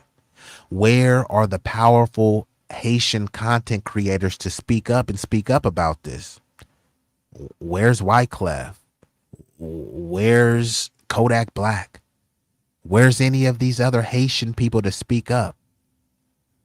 I'm just saying. Now let me pull the video back up. And then another thing too, why are they delineating? Why are they calling them simply Haitian? They're African, right? So they're African Haitian. Why aren't they calling them that? There's a sick obsession with us. Yo, African. Call yourselves African American. Okay, fine. We have to call ourselves African American since it's non-negotiable. So we have to put the African in front of everybody since we all black and we all one big generic African from the motherland. Fine. If we're held to that standard, we have to put a continent in front of our country. African American, fine. African Haitian, African Jamaican, African Brazilian.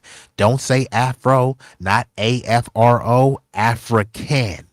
African Trinidadian, African Bahamian, African Ivorian, right? Since you love the term African so much, let's get back into it.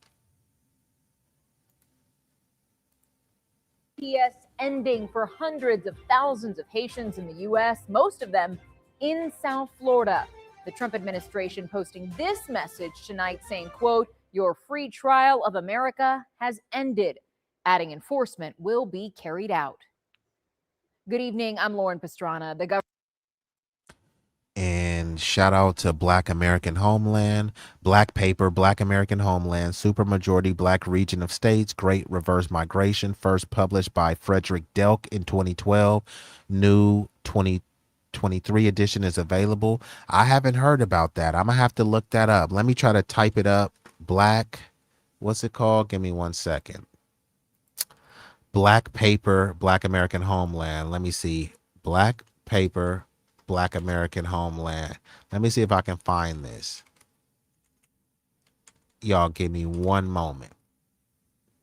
By Frederick Delk. Okay, let me see. Let me just see the concept overview of this book before I proceed. And shout out to Black American Homeland and shout out RS11. You said they stupid. They're gonna get 8-2. African Holdfish. Okay, so let me give me 1 moment. We just gonna do a little bit of detour. I just want to look up this book real quick and I'll get right back into regularly scheduled programming. But don't worry, I'll get ready to shut her down pretty soon. I do appreciate y'all for being here with me. Y'all could have been anywhere in the world. Y'all chose to be here with me, at least momentarily. And for that, I thank you. Now, Black Paper, Black American Homeland is a political and a social vision proposed by Frederick A. Delk, a prominent Black conservative and investor aimed at creating a supermajority Black contiguous region of states in the U.S.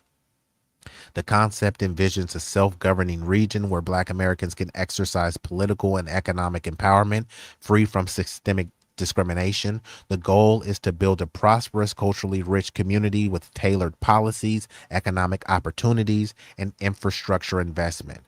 Okay, that sounds good. I'm gonna have to check that out. So thank you for the suggestion. And let's get back into the video. Government only giving Haitians 2 options: leave now or wait to get deported. CBS News Miami's Abby Dodge is your reporter live in Little Haiti with reaction. Abby? Religious leaders made their way to Another thing too with all of these ethnic enclaves, this is where people delineate. They act like they have an issue with delineation, but they don't. Why is there a little Haiti? Last time I checked, this is the United States of America. This isn't Haiti, just as well as this isn't China, and this isn't Korea, but they have a Chinatown, even though this is America. Koreatown, America, Japantown. Then they have little Africa, little Senegal, and all this stuff. But it's like, I thought we were all the same.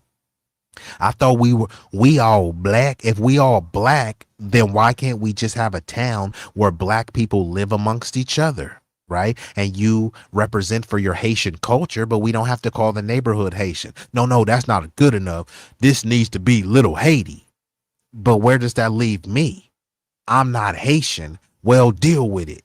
So we're supposed to allow a neighborhood to be culturally transformed into Little Haiti, Little Mexico, Chinatown, Little Havana, right? But then we say, hey, fine. You're Haitian. You want to have this neighborhood as Little Haiti. I respect you. And matter of fact, I champion that on. But since I'm not Haitian, I want to create a neighborhood that's established as an American freedom in town, where it's culturally representative of American foundational black culture. Then it turns into, well, everybody gets to come in and everybody has to be able to set up shop because we're all people of color. Well, show me the people of color town. They try to say Asians are POCs and immigrants are POCs and all this stuff. Well, show me the town that's called a people of color town. Show me the town called minority. Show me the town called marginalized groups. Show me the town called underserved groups. You can find a Little Haiti. You can find a Chinatown. You can find Little Puerto Rico and Little Italy and Little Ireland. You can find all of these towns, but no, this isn't Ireland. This isn't Italy. This isn't Haiti. This isn't Cuba. And I'm not saying they shouldn't have these ethnic enclaves. What I'm saying is you've already set the standard that you have no issues with ethnic enclaves as long as it's not a foundational black ethnic enclave, right? We're supposed to be okay with a Chinatown where they wouldn't have any Chinese businesses and won't hire any black people. Fine. That's their business. So how about we have a foundational black American town and yeah, Chinese and Asians and other people could shop there, but you're not getting hired here. What's wrong with that? That's reverse racism. That's segregation. No, it's the same thing that other groups are doing. Show me the black businesses in Little Mexico. Show me the black people that are even employed in Little Mexico. And show me, and if there is a black person, show me the black person that's a foundational black American. Because sometimes they will hire melanated people, but it'll be an African immigrant, a Hispanic immigrant who is a darker melanated person who doesn't truly see themselves as black. So there's no benefit in us caping and crashing out for everybody. And we're supposed to crash out for all these melanated people. We all black. They come over here and say, no, we're not black. I'm Haitian. And that's why I want to create a Little Haiti, not a little black town, not a little African American town, a Little Haiti. And I say, fine. There's nothing wrong with it. This neighborhood is a Haitian neighborhood and it should stay Haitian. But I don't want you infringing upon our foundational black neighborhood. It's going to be foundationally black and stay foundationally black. Don't try to mix no Haitian, no African spin into it because nothing about our culture represents Africa. It's strictly rooted here on the soil, which is why our culture that we produce can't be reproduced in Africa. It can only be replicated. And the replication is never good as the authentic version. We allow that.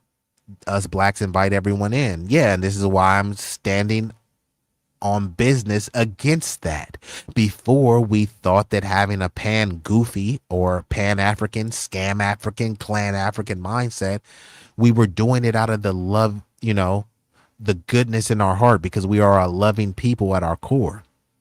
However, it's served to be a detrimental and a toxic decision that we have collectively made. Now, even if it wasn't me individually, I'm speaking as a member of a collective. So even if somebody was like, I didn't do that and I never did that, it doesn't matter if you individually didn't do that. As a collective, this is what's been happening. So you said, so back to what I was saying, those people love each other and stick together. We got to control our neighborhoods and stop being so welcoming to everyone except us. Well, this is the whole thing. This is where you're being a bit contradictory because these other people were actually considered us. We were welcoming these people because they were considered us. We all black, so we welcomed people. Hey, they're minorities just like us. There's many Mexicans. Like I said, Mexico was a slave colony. So there are a bunch of Mexicans that have quote unquote African ancestry, a bunch of Puerto Ricans with African ancestry. So we were, you know, based on the one drop rule, based on us being all inclusive, based on us loving each other. This doesn't speak to a group that hates, right? This speaks to a group that loves each other. However, a group that is desperate for validation and to not be viewed as the marginalized, downtrodden group. The reason why we're accepting other people is out of love, not out of hate. And a lot of the hatred towards people, I really think that that's a projection. People will hate the conditions that their people are in or hate the environment that they're in, but that they don't necessarily hate the people. And if we do hate each other, it's like, then I don't want those people speaking for us, right? Because this is the thing. Who is the we that hates? Like if I say, okay, do you hate black people? Well, no. Does your mama hate black people? Well, no. Does your daddy? Well, no. Does your cousin? Well, no. Well, who are all these people that hate black people? Well, this person and that person. Is like, okay, well, why are you caring about the people that hate? Why aren't you building with the people who don't hate the community? And then these other groups, you're saying that they stick together. Well, sometimes they stick together, but many of them aren't necessarily sticking together. The reason why many of these and sticking together could only go so far. So when they drop a bunch of immigrants in your neighborhood, what could you have truly stick together with? And then sometimes people, we do stick together, but it's for the wrong reason. We stick together, and not me, but many people stick together and vote Democrat. You're in Florida, right? What sticking together are you guys doing down there?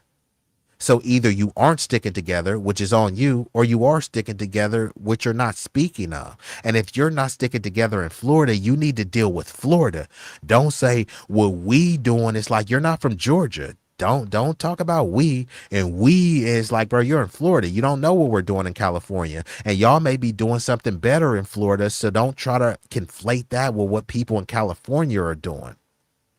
So I concur with some of what you're saying, but yeah, the whole stick together thing, a lot of that is a myth, and we have stuck together. It's just we haven't stuck together always for the right reasons. We stuck together to allow immigrants come into the country, but we should have stuck together for something else. So it's not always a matter of sticking together. There's plenty of instances of us sticking together. It just needs to be a more focused and a targeted of sticking together. Why does all the wealthy, intelligent blacks leave our neighborhoods and go to the white neighborhoods? Well, honestly, it doesn't matter. Are you a wealthy black? If you're a wealthy, intelligent black, then you need, if you are that, then you need to ask why you left. And if you did left, that's a projection on yourself, right? And then it's funny because you say they go to a white neighborhood. Well, if it's a bunch of blacks going to white neighborhoods, then it's not a white neighborhood anymore. So imagine you talking about it's a white family, but it's a bunch of black dudes in the family. Is it still a white family? Well, it's a white family with blacks in it. Well, then you have to say that it's a white neighborhood with blacks in it. But if it's a white neighborhood with blacks in it, is it a white neighborhood, or is it a mixed neighborhood where predominantly whites reside? Right. And then there's always this fixation on what the wealthy blacks are doing. You are a dude from the hood, a nigga from the hood. You should be focused on what you're doing. According to you, you're not wealthy. You sound like you're intelligent. Why aren't you cleaning up the hood? You were part of destroying the hood. What have you done to build up the hood? This type of rhetoric is not going to build up the hood. So imagine you over there trying to get some dudes out the street, and your only thing is, why the rich people keep moving? Is that really going to stop the kids from gang banging in the street? We killing ourselves. It's like, bruh, what opportunities are you offering for them? It's like, honestly, if I was trying to get mentored, I wouldn't want you mentoring my kids. You're supposed to mentor a kid and make him feel good about myself. Instead, all you're doing is propping up white people. All the wealthy people go to white neighborhoods. Well, nigga, go to a white neighborhood. All the same stuff you're preaching, go preach it to a white neighborhood. If you don't care about the black community, then just go live with the whites. And if you do care about the black community, this isn't a way to galvanize them. It just doesn't. Nothing you're saying is like, oh yeah, man, he dropping gems, because this stuff has been said before you were even alive. So it's not about what's being said. What are you doing? If the wealthy intelligence are leaving the neighborhood, then you need to be staying in the neighborhood. Remember the same neighborhood that you helped tear down? And if you helped build it up, why aren't you talking about how much you built it up? Instead, it's just this woe is me. Blacks do this, black on black crime. It's like, okay, we've heard that. It's a broken record, right? What about all of the positive stuff you're doing? You talking more about the negative. You claim to have done some positive stuff. You claim to have recognition and respect in your community. Yet the only thing that you've talked about is all the drugs and, killings, dealings, and blood spilling you were doing. Nigga, you helped tear down the community, but yet you haven't said anything that you've done to build up the community. You making these comments is not doing anything to build up the community. I mean, I want to hear what you've done so I can be proud of that. This isn't anything to be proud of. And if a kid is trying to turn his life around and get off the streets, this isn't going to be the motivating factor. Yeah, they can afford better things, which is poverty is the number one predictor of crime. There's a bunch of people that's in the hood that don't want to live in the hood, but they can't afford to leave. So they just stay in the hood. Not everyone in the hood is committing crime. When you make arguments like this, you're trying to presume that every entire person in the community is committing crime, and that's just not the case. You're saying this because you're projecting from a criminal mindset because you were a criminal. I said wealthy Haitians leave their country. And again, and people like to do this. You try to conflate leaving a country with leaving a neighborhood. Y'all was in the hood and left to a white neighborhood, and that's the same. So you're in your city, and then you move to a different part of the city. It's the same as moving to an entirely different country. Like, come on, bro. Do you hear yourself? That's like that's a reach with the conflation. And yes, I said wealthy Haitians leave the country. And I also said that wealthy Haitians should be the ones responsible for building up Haiti. Who else should be responsible for building Haiti? Trayon, right? Since you seem to want to uplift the black community. Matter of fact, bro, why won't you go to Haiti? Why won't you go help build up Haiti? The wealthy Haitians aren't doing it. So why won't you go do it? You have so much disdain for what's going on in the black American community. Just go to Haiti, bro. Go build up Haiti then. And this is what I'm talking about. And this doesn't just apply to Haiti. It applies to multiple countries that I said. Mexico, Venezuela, on and on and on. It's something called a brain drain. If what country would need a prominent doctor more? Haiti or America? There's plenty of prominent doctors in America. Are there plenty of prominent doctors in Haiti? So they would be more needed there.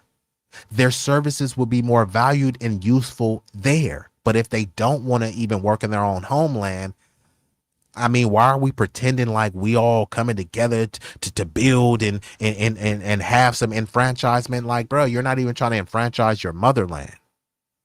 We have our own issues to clean up here, right? So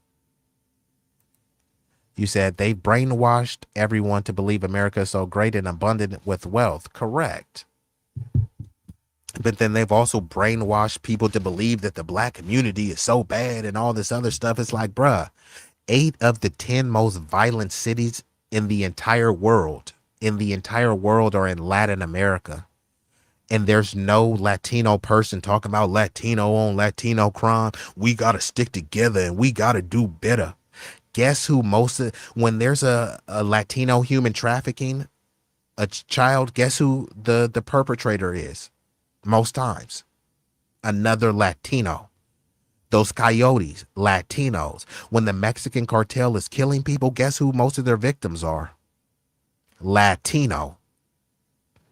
So yeah, some groups will stick together to oppress us, but a lot of them are not sticking together. A lot of them are being hand-fed and spoon-fed, and that's not their fault. But when you look at a lot of these NGOs and all of these programs, they have monies, goodies, giveaways, and grants set aside specifically for these communities, specific for the reason of displacement. Shout out to my homegirl, Sabby Sabs. She talks about there was an immigrant family, and she talked about this dude, and she said he basically came over here with nothing, and he was given a grant to start a business, but only if he started the business in a black neighborhood. And he was told that he had tax-free status for 10 years. That never happened to me. I'm showing you that they said that they would offer Haitians $2,600 just to go back home and a free flight. Has the government ever offered you a free flight anywhere? Have they ever gave you any money? Right? So I'm just saying we got to put all these things into context and stop pretending like one group is better than the other, and these groups are just so violent. You know what I mean? He said, okay, so relate that to what I just said. Honestly, I'm, you know, Trayon, you kind of all over the place, but let's get back into it though. Washington, D.C. tonight to talk with elected officials, but Senate support for a TPS extension will be difficult. Someone has to speak up. Someone has to denounce that. Vera LaRoe is in South Florida under the TPS program. She's facing deportation to Haiti, but plans to stay in her home packed with the essentials while advocates work to extend the program. In her home packed with the essentials while advocates work to extend the program. Archbishop Haitian to Haiti, but plans to stay. Someone had to denounce that. Vera LaRoe is in South Florida under the TPS program. She's facing. I was trying to get it there. This, you said, read the paragraph. Don't run from that.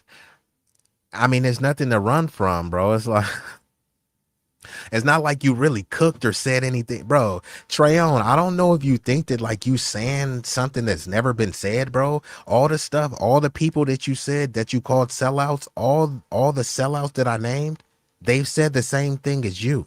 Now, you probably wouldn't consider yourself a sellout. It's just you're saying the same thing as sellouts. So there's nothing to run from. All of these statements have already been addressed ad nauseum. You're not really saying anything new. You're not even giving any solutions. All you're doing is kind of pointing the finger. Blacks do this, other groups do that. You've already bigged up white people, essentially kind of kissing white butt. You know, you bigged up all these other groups while at the same time tearing us down, while at the same time pretending that you love us. You saying we hate each other, well then you're part of the we, so I guess you hate us. So I guess most of your stuff is coming from a position of hate, because you haven't said anything from a position of love. You haven't said anything that was unifying. Nothing that you said would make people be like, man, that was a lovely statement. Nothing that you said has been unifying. So if your whole goal is for us to unify, it's like, honestly, you're doing like a horrible job at it. And let me just let you be clear. Why not read the paragraph aloud? I already dropped the link earlier. You didn't hit the link. I'm not obligated to read any paragraph aloud. Most people don't even read any comments unless somebody made a contribution. Sometimes people only read the comments that people super chatted. Now, I'm not monetized right now, so you can't leave a super chat, but you could hit me on the Cash App though, right?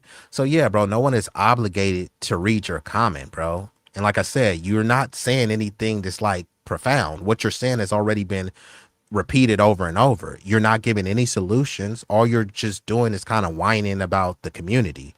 The black community is bad. Black on black crime. We don't stick together. We hate each other. That's not a unifying message. We hate each other. We don't stick together, and other groups do. And the black people and the white people are better. It's like, and you're expecting to unify the community, right? Come on, bro. Deportation to Haiti, but plans to stay in her home packed with the essentials while advocates work to extend the program. Archbishop Thomas Wensky left for the capital tonight. I have over 40 people on TPS that will lose their work permits today, and we will have to let them go.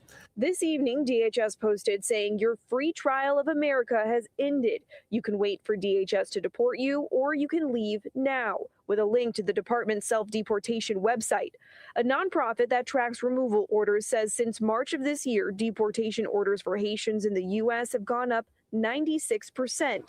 CBS News Miami spoke to an immigration attorney who says those who do self-deport need to let the government know. Just because you're not here doesn't mean they cannot initiate a case after you've left, and it's important that you address that. CBS News Miami spoke to an immigration attorney who says those who do self-deport. So, of course, this is not to denigrate or disparage, but if you look at some of these conditions that people are living in, you know, this is why Trump, in a disparaging, demeaning way, he called many of these people's homelands shitholes. Some will call them hellholes. And then there were a lot of people that they agreed with him, right? I'm not calling it. I'm saying that these places are underdeveloped. They're underdeveloped because they're overexploited. How would someone be able to fight and contend with these Western powers? They love to talk about U.S. imperialism, colonialism, white supremacy, which is all real, which is all pervasive, which is not a boogeyman of the past. It's a modern day monster that's never stopped rearing its ugly head. Who is responsible to fix Haiti? You can't say that Black Americans who many of them largely never been to Haiti, it's not our responsibility to fix Haiti. You're definitely not looking at the Latino population, even though technically you could say that Haitians are Latino. They're sharing the same island of Hispaniola with the DR, and DR people are considered Latino, but some consider the Haitians the bastards of the Caribbean because they were colonized by the French and not the Spanish, right? But charity starts at home. They don't say charity starts in another country, or charity starts at the neighbor's house, or charity starts in another block down the street and you hang a left. Charity starts at home.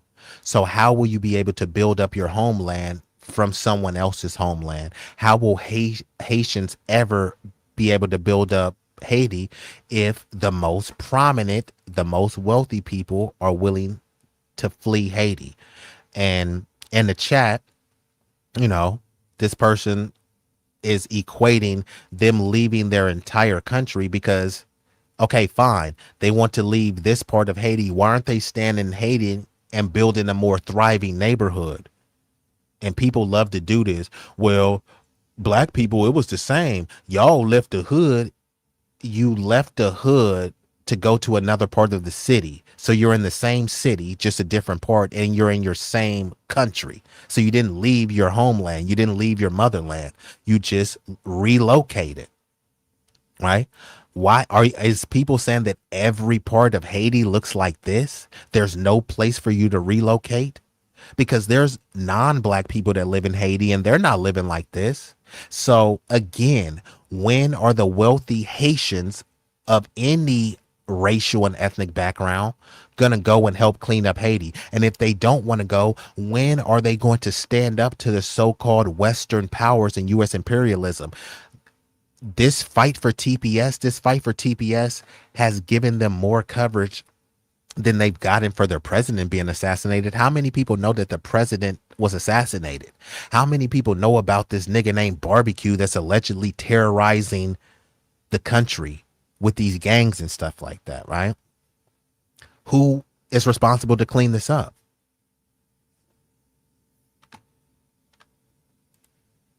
Need to let the government know. Just because you're not here doesn't mean they cannot initiate a case after you've left. And it's important that you address that for any hopes of coming back legally in the future. Before her status official. France should fix Haiti. I agree. And again, bro, like now you starting to get a little bit annoying, bro, because again, all this typing, you could have typed a solution. You didn't type a solution. You're saying I'm running. There's nothing to run from. And let me just be clear, nigga, you're not owed a response, bruh. Like, you from the hood, bro. So like, come on, bruh. Like, why are you acting like a goofy square nigga, bruh? Come on, bruh. What are you even saying? You haven't said anything profound. You haven't said anything that Charleston White or Anton Daniels haven't said. We know. You think Black people hate each other. What about Black on Black crime? Okay, we know. You still haven't said what you've done to mitigate Black on Black crime. You still haven't said what Black people you've employed. Do you have a business, and who have you employed with that business? Nah, we not trolling. You're trolling, right? I said I was roasting. Roasting doesn't mean you're trolling. You can roast about something serious. If you're trolling, then you're not serious. And none of your comments will be taken seriously because you came here to troll. So that's what I have to call you. Troll one. Instead of Trey one, troll one. You know what I mean? Because come on, bruh. Get serious. All y'all in the chat, bruh done read all my comments, so why he skipped that one? It's like, bruh, you didn't say, nigga, you didn't say nothing profound, bruh. You literally didn't. I know that you thought you was cooking, but no, you weren't. You gave a basic comment, and I don't even know which comment you're referring to, because, bruh, there's more than one comment. The show is not about you, bruh. I've already dedicated a lot of time to comment. There's no rule on YouTube. You got to read every comment, right? Literally, this is your first time ever coming to this stream, so I don't really know what obligation you think that someone should have, but just to be clear, no content creator is obligated to read people's comments. If they do read the comment, it's because they want to be socially engaging. It's not because they're running from it. You saying I'm running, and I dropped the link multiple times and you never hit the link, so if anyone is running, it's you. Nigga, you're running. You said I'm Carl Lewis. Well, you beat me. You're Usain Bolt. You're a record holder in running. You ran from the link. I dropped the link about 3 times and you never hit the link, but you stayed in the chat to troll and kind of stay the same stuff. What about black on black crime? We hate each other. The white man, his ice is colder. Other groups stick together. It's like, man, he running from that. He running from that. Nigga, we've heard that before, bruh. We've heard it before, bruh. I didn't make it about you. I made it about your statements. And I made it about, you know, your illogical fallacies. But shout out to the hardest working mod on YouTube, Vibrant Low. And you coming in on the back end, I'm about to get ready to shut it down. Officially expires, LaRoe decided to take a stand and speak up. Now, with a link to the department's self-deportation website, a nonprofit that tracks removal orders says since March of this year, deportation orders for Haitians in the U.S. have gone up 96%. CBS News Miami spoke to an immigration attorney who says those who do self-deport need to let the government know. Just because you're not here doesn't mean they cannot initiate a case after you've left. And it's important that you address that for any hopes of coming back legally in the future. Before her status officially expires, LaRoe decided to take a stand and speak up. We are tired of being the weak one, the wicked one, the weak one that you can just say, do anything and then with no consequences. This has to stop. The effort to extend When she says this has to stop, what is the this that she's referring to? I don't know. She says this has to stop, like what has to stop? Be more specific, right? Because, you know, if they perceive this as anti-blackness, that will never stop. So, I mean, does she mean that Haitians have to stop fleeing here? Does she mean Haitians have to stop getting discriminated against? What has to stop? We don't know. Now, I don't think any group should be mistreated based on their skin pigment, race, ethnicity, orientation, creed, etc. But you know, black people have tried to tell people. We've talked about that this was a racist country and white supremacy exists. And many people, including some Haitians, because there were a lot of Haitians that voted for MAGA, right? Many people thought that we complained too much. And unfortunately, this is the result. And you said, he also said he believed in, yeah, that's what I'm saying, Tara. Like I said, kind of all over the place. So, you know, I think sometimes people want to kind of derail the show to make it about them, even though I've given them an opportunity to shine. You would have been on the Summer Jam screen. I gave you the opportunity to shine and you didn't want to shine. You want to shine in the chat rather than on the screen. So, yeah. And you said, I'm gonna let you have the live back. Yeah, we'll talk later. You know what I mean? You never took my live. You know what I mean? I was always in control. You know, you never had any control. You know, you had troll, but you know, or maybe you did. You con and trolled, so you conned me and trolled, but you had never had control. But salute to you, though. I do respect. Yeah, my and I gotta give a shout out to y'all because y'all had to deal with a lot of the trolling and a lot of babbling incoherently. So respect to y'all, but also respect to Tara, because Tara came through, and I do appreciate the perspective that she provided. But I've already been rocking out for day gone 4 hours. I know my boy Big Rig might go live later. If he don't, then I may come back and hit y'all with a double header. And you said, I don't know how to go to the link. Well, that's not my fault because you were ignorant on how to hit the link. That's not my fault. If somebody sends an invitation and you like, man, I ain't know how to get to the party. Yeah, bro, I sent you an invite. It's not my fault that you didn't know how to get to the party, but don't trip, bro. Like, you'll have many opportunities to come up and speak your piece. You know what I mean? And, you know, this is not an echo chamber. So I do appreciate the contrarian views. We like to troll. We like to roast and get a bit aggressive. You know what I mean? When we're having serious discussions, we don't do the trolling. It's roasting is always up. You know what I mean? That's just part of the culture. You can get roasted at any time, but the trolling has to have some level of sophistication attached to it, not just kind of aimless babbling, which is the territory that you were going into. But I do respect there were, you know, a number of things you said I agree with, a number of things that I was like, what is bro on? So I will hit y'all with a series of visuals, and then I will get ready to shut her down. And I do appreciate y'all rocking out. Yeah. Hey.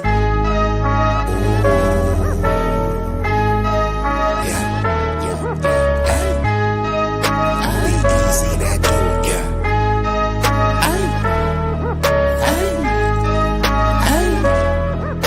shit so hot it's burning up. Just go ahead and turn this up.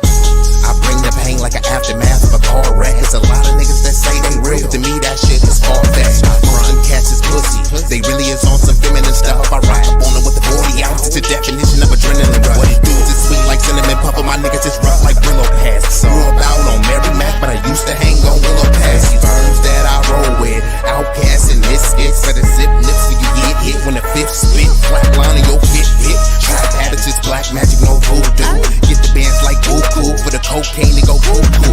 Most these niggas is foo-foo, so I'm shitting on them like doo-doo. I can't fuck with y'all like tofu. I'm just saying, man, like Goku. Bad bitches at the house with me watching Netflix or Roku. Fuck them both at the same time, and I swear to God it was so cool. Street legend, real boss, I call shots cause I'm still saucy. I know some G's to the bike crack on Chirac and then fly back out to Millwall. When they hear me flow, they say I be burning up, burning up. Cookie to the draw is what we burning up, burning up. What you ain't know, oh, we burning up, burning up. This shit so hot, it's burning up. Just go ahead and turn this up. When you hear me flow, say I be burning up, burning up. Cookie to the draw is what we burning up, burning up. What you ain't know, oh, we burning up, burning up. This shit so hot, it's burning up. Just go ahead and turn this up.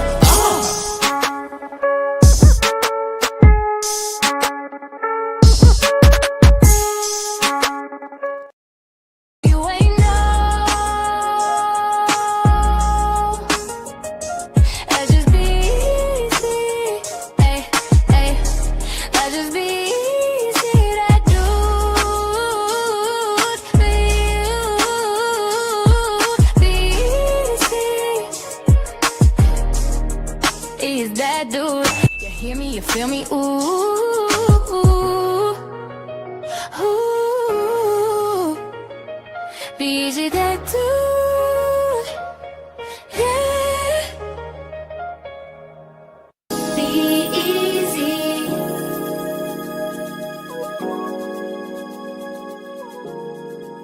B-Eazy, B-Eazy, he is that dude, ooh. That dude, B-Eazy, he is the one that you can call so he can get the job done. He about to reign supreme if you thought his run would soon end. He just getting started though, so go ahead and tune in.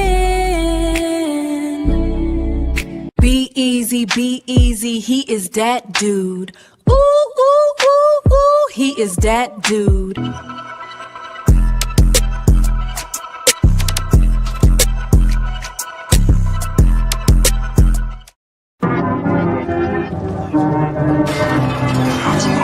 you not entertained? Are you not entertained? Is this not why you are here?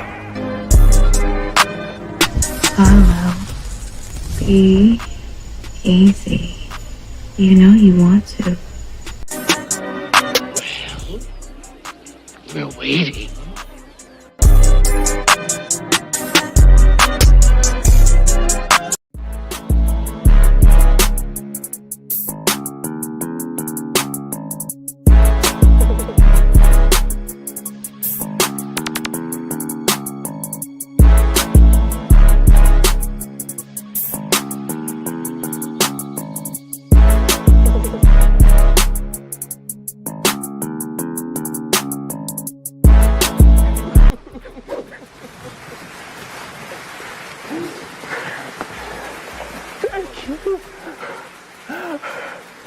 You love me.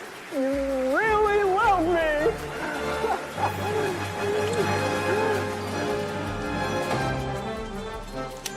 You're not going to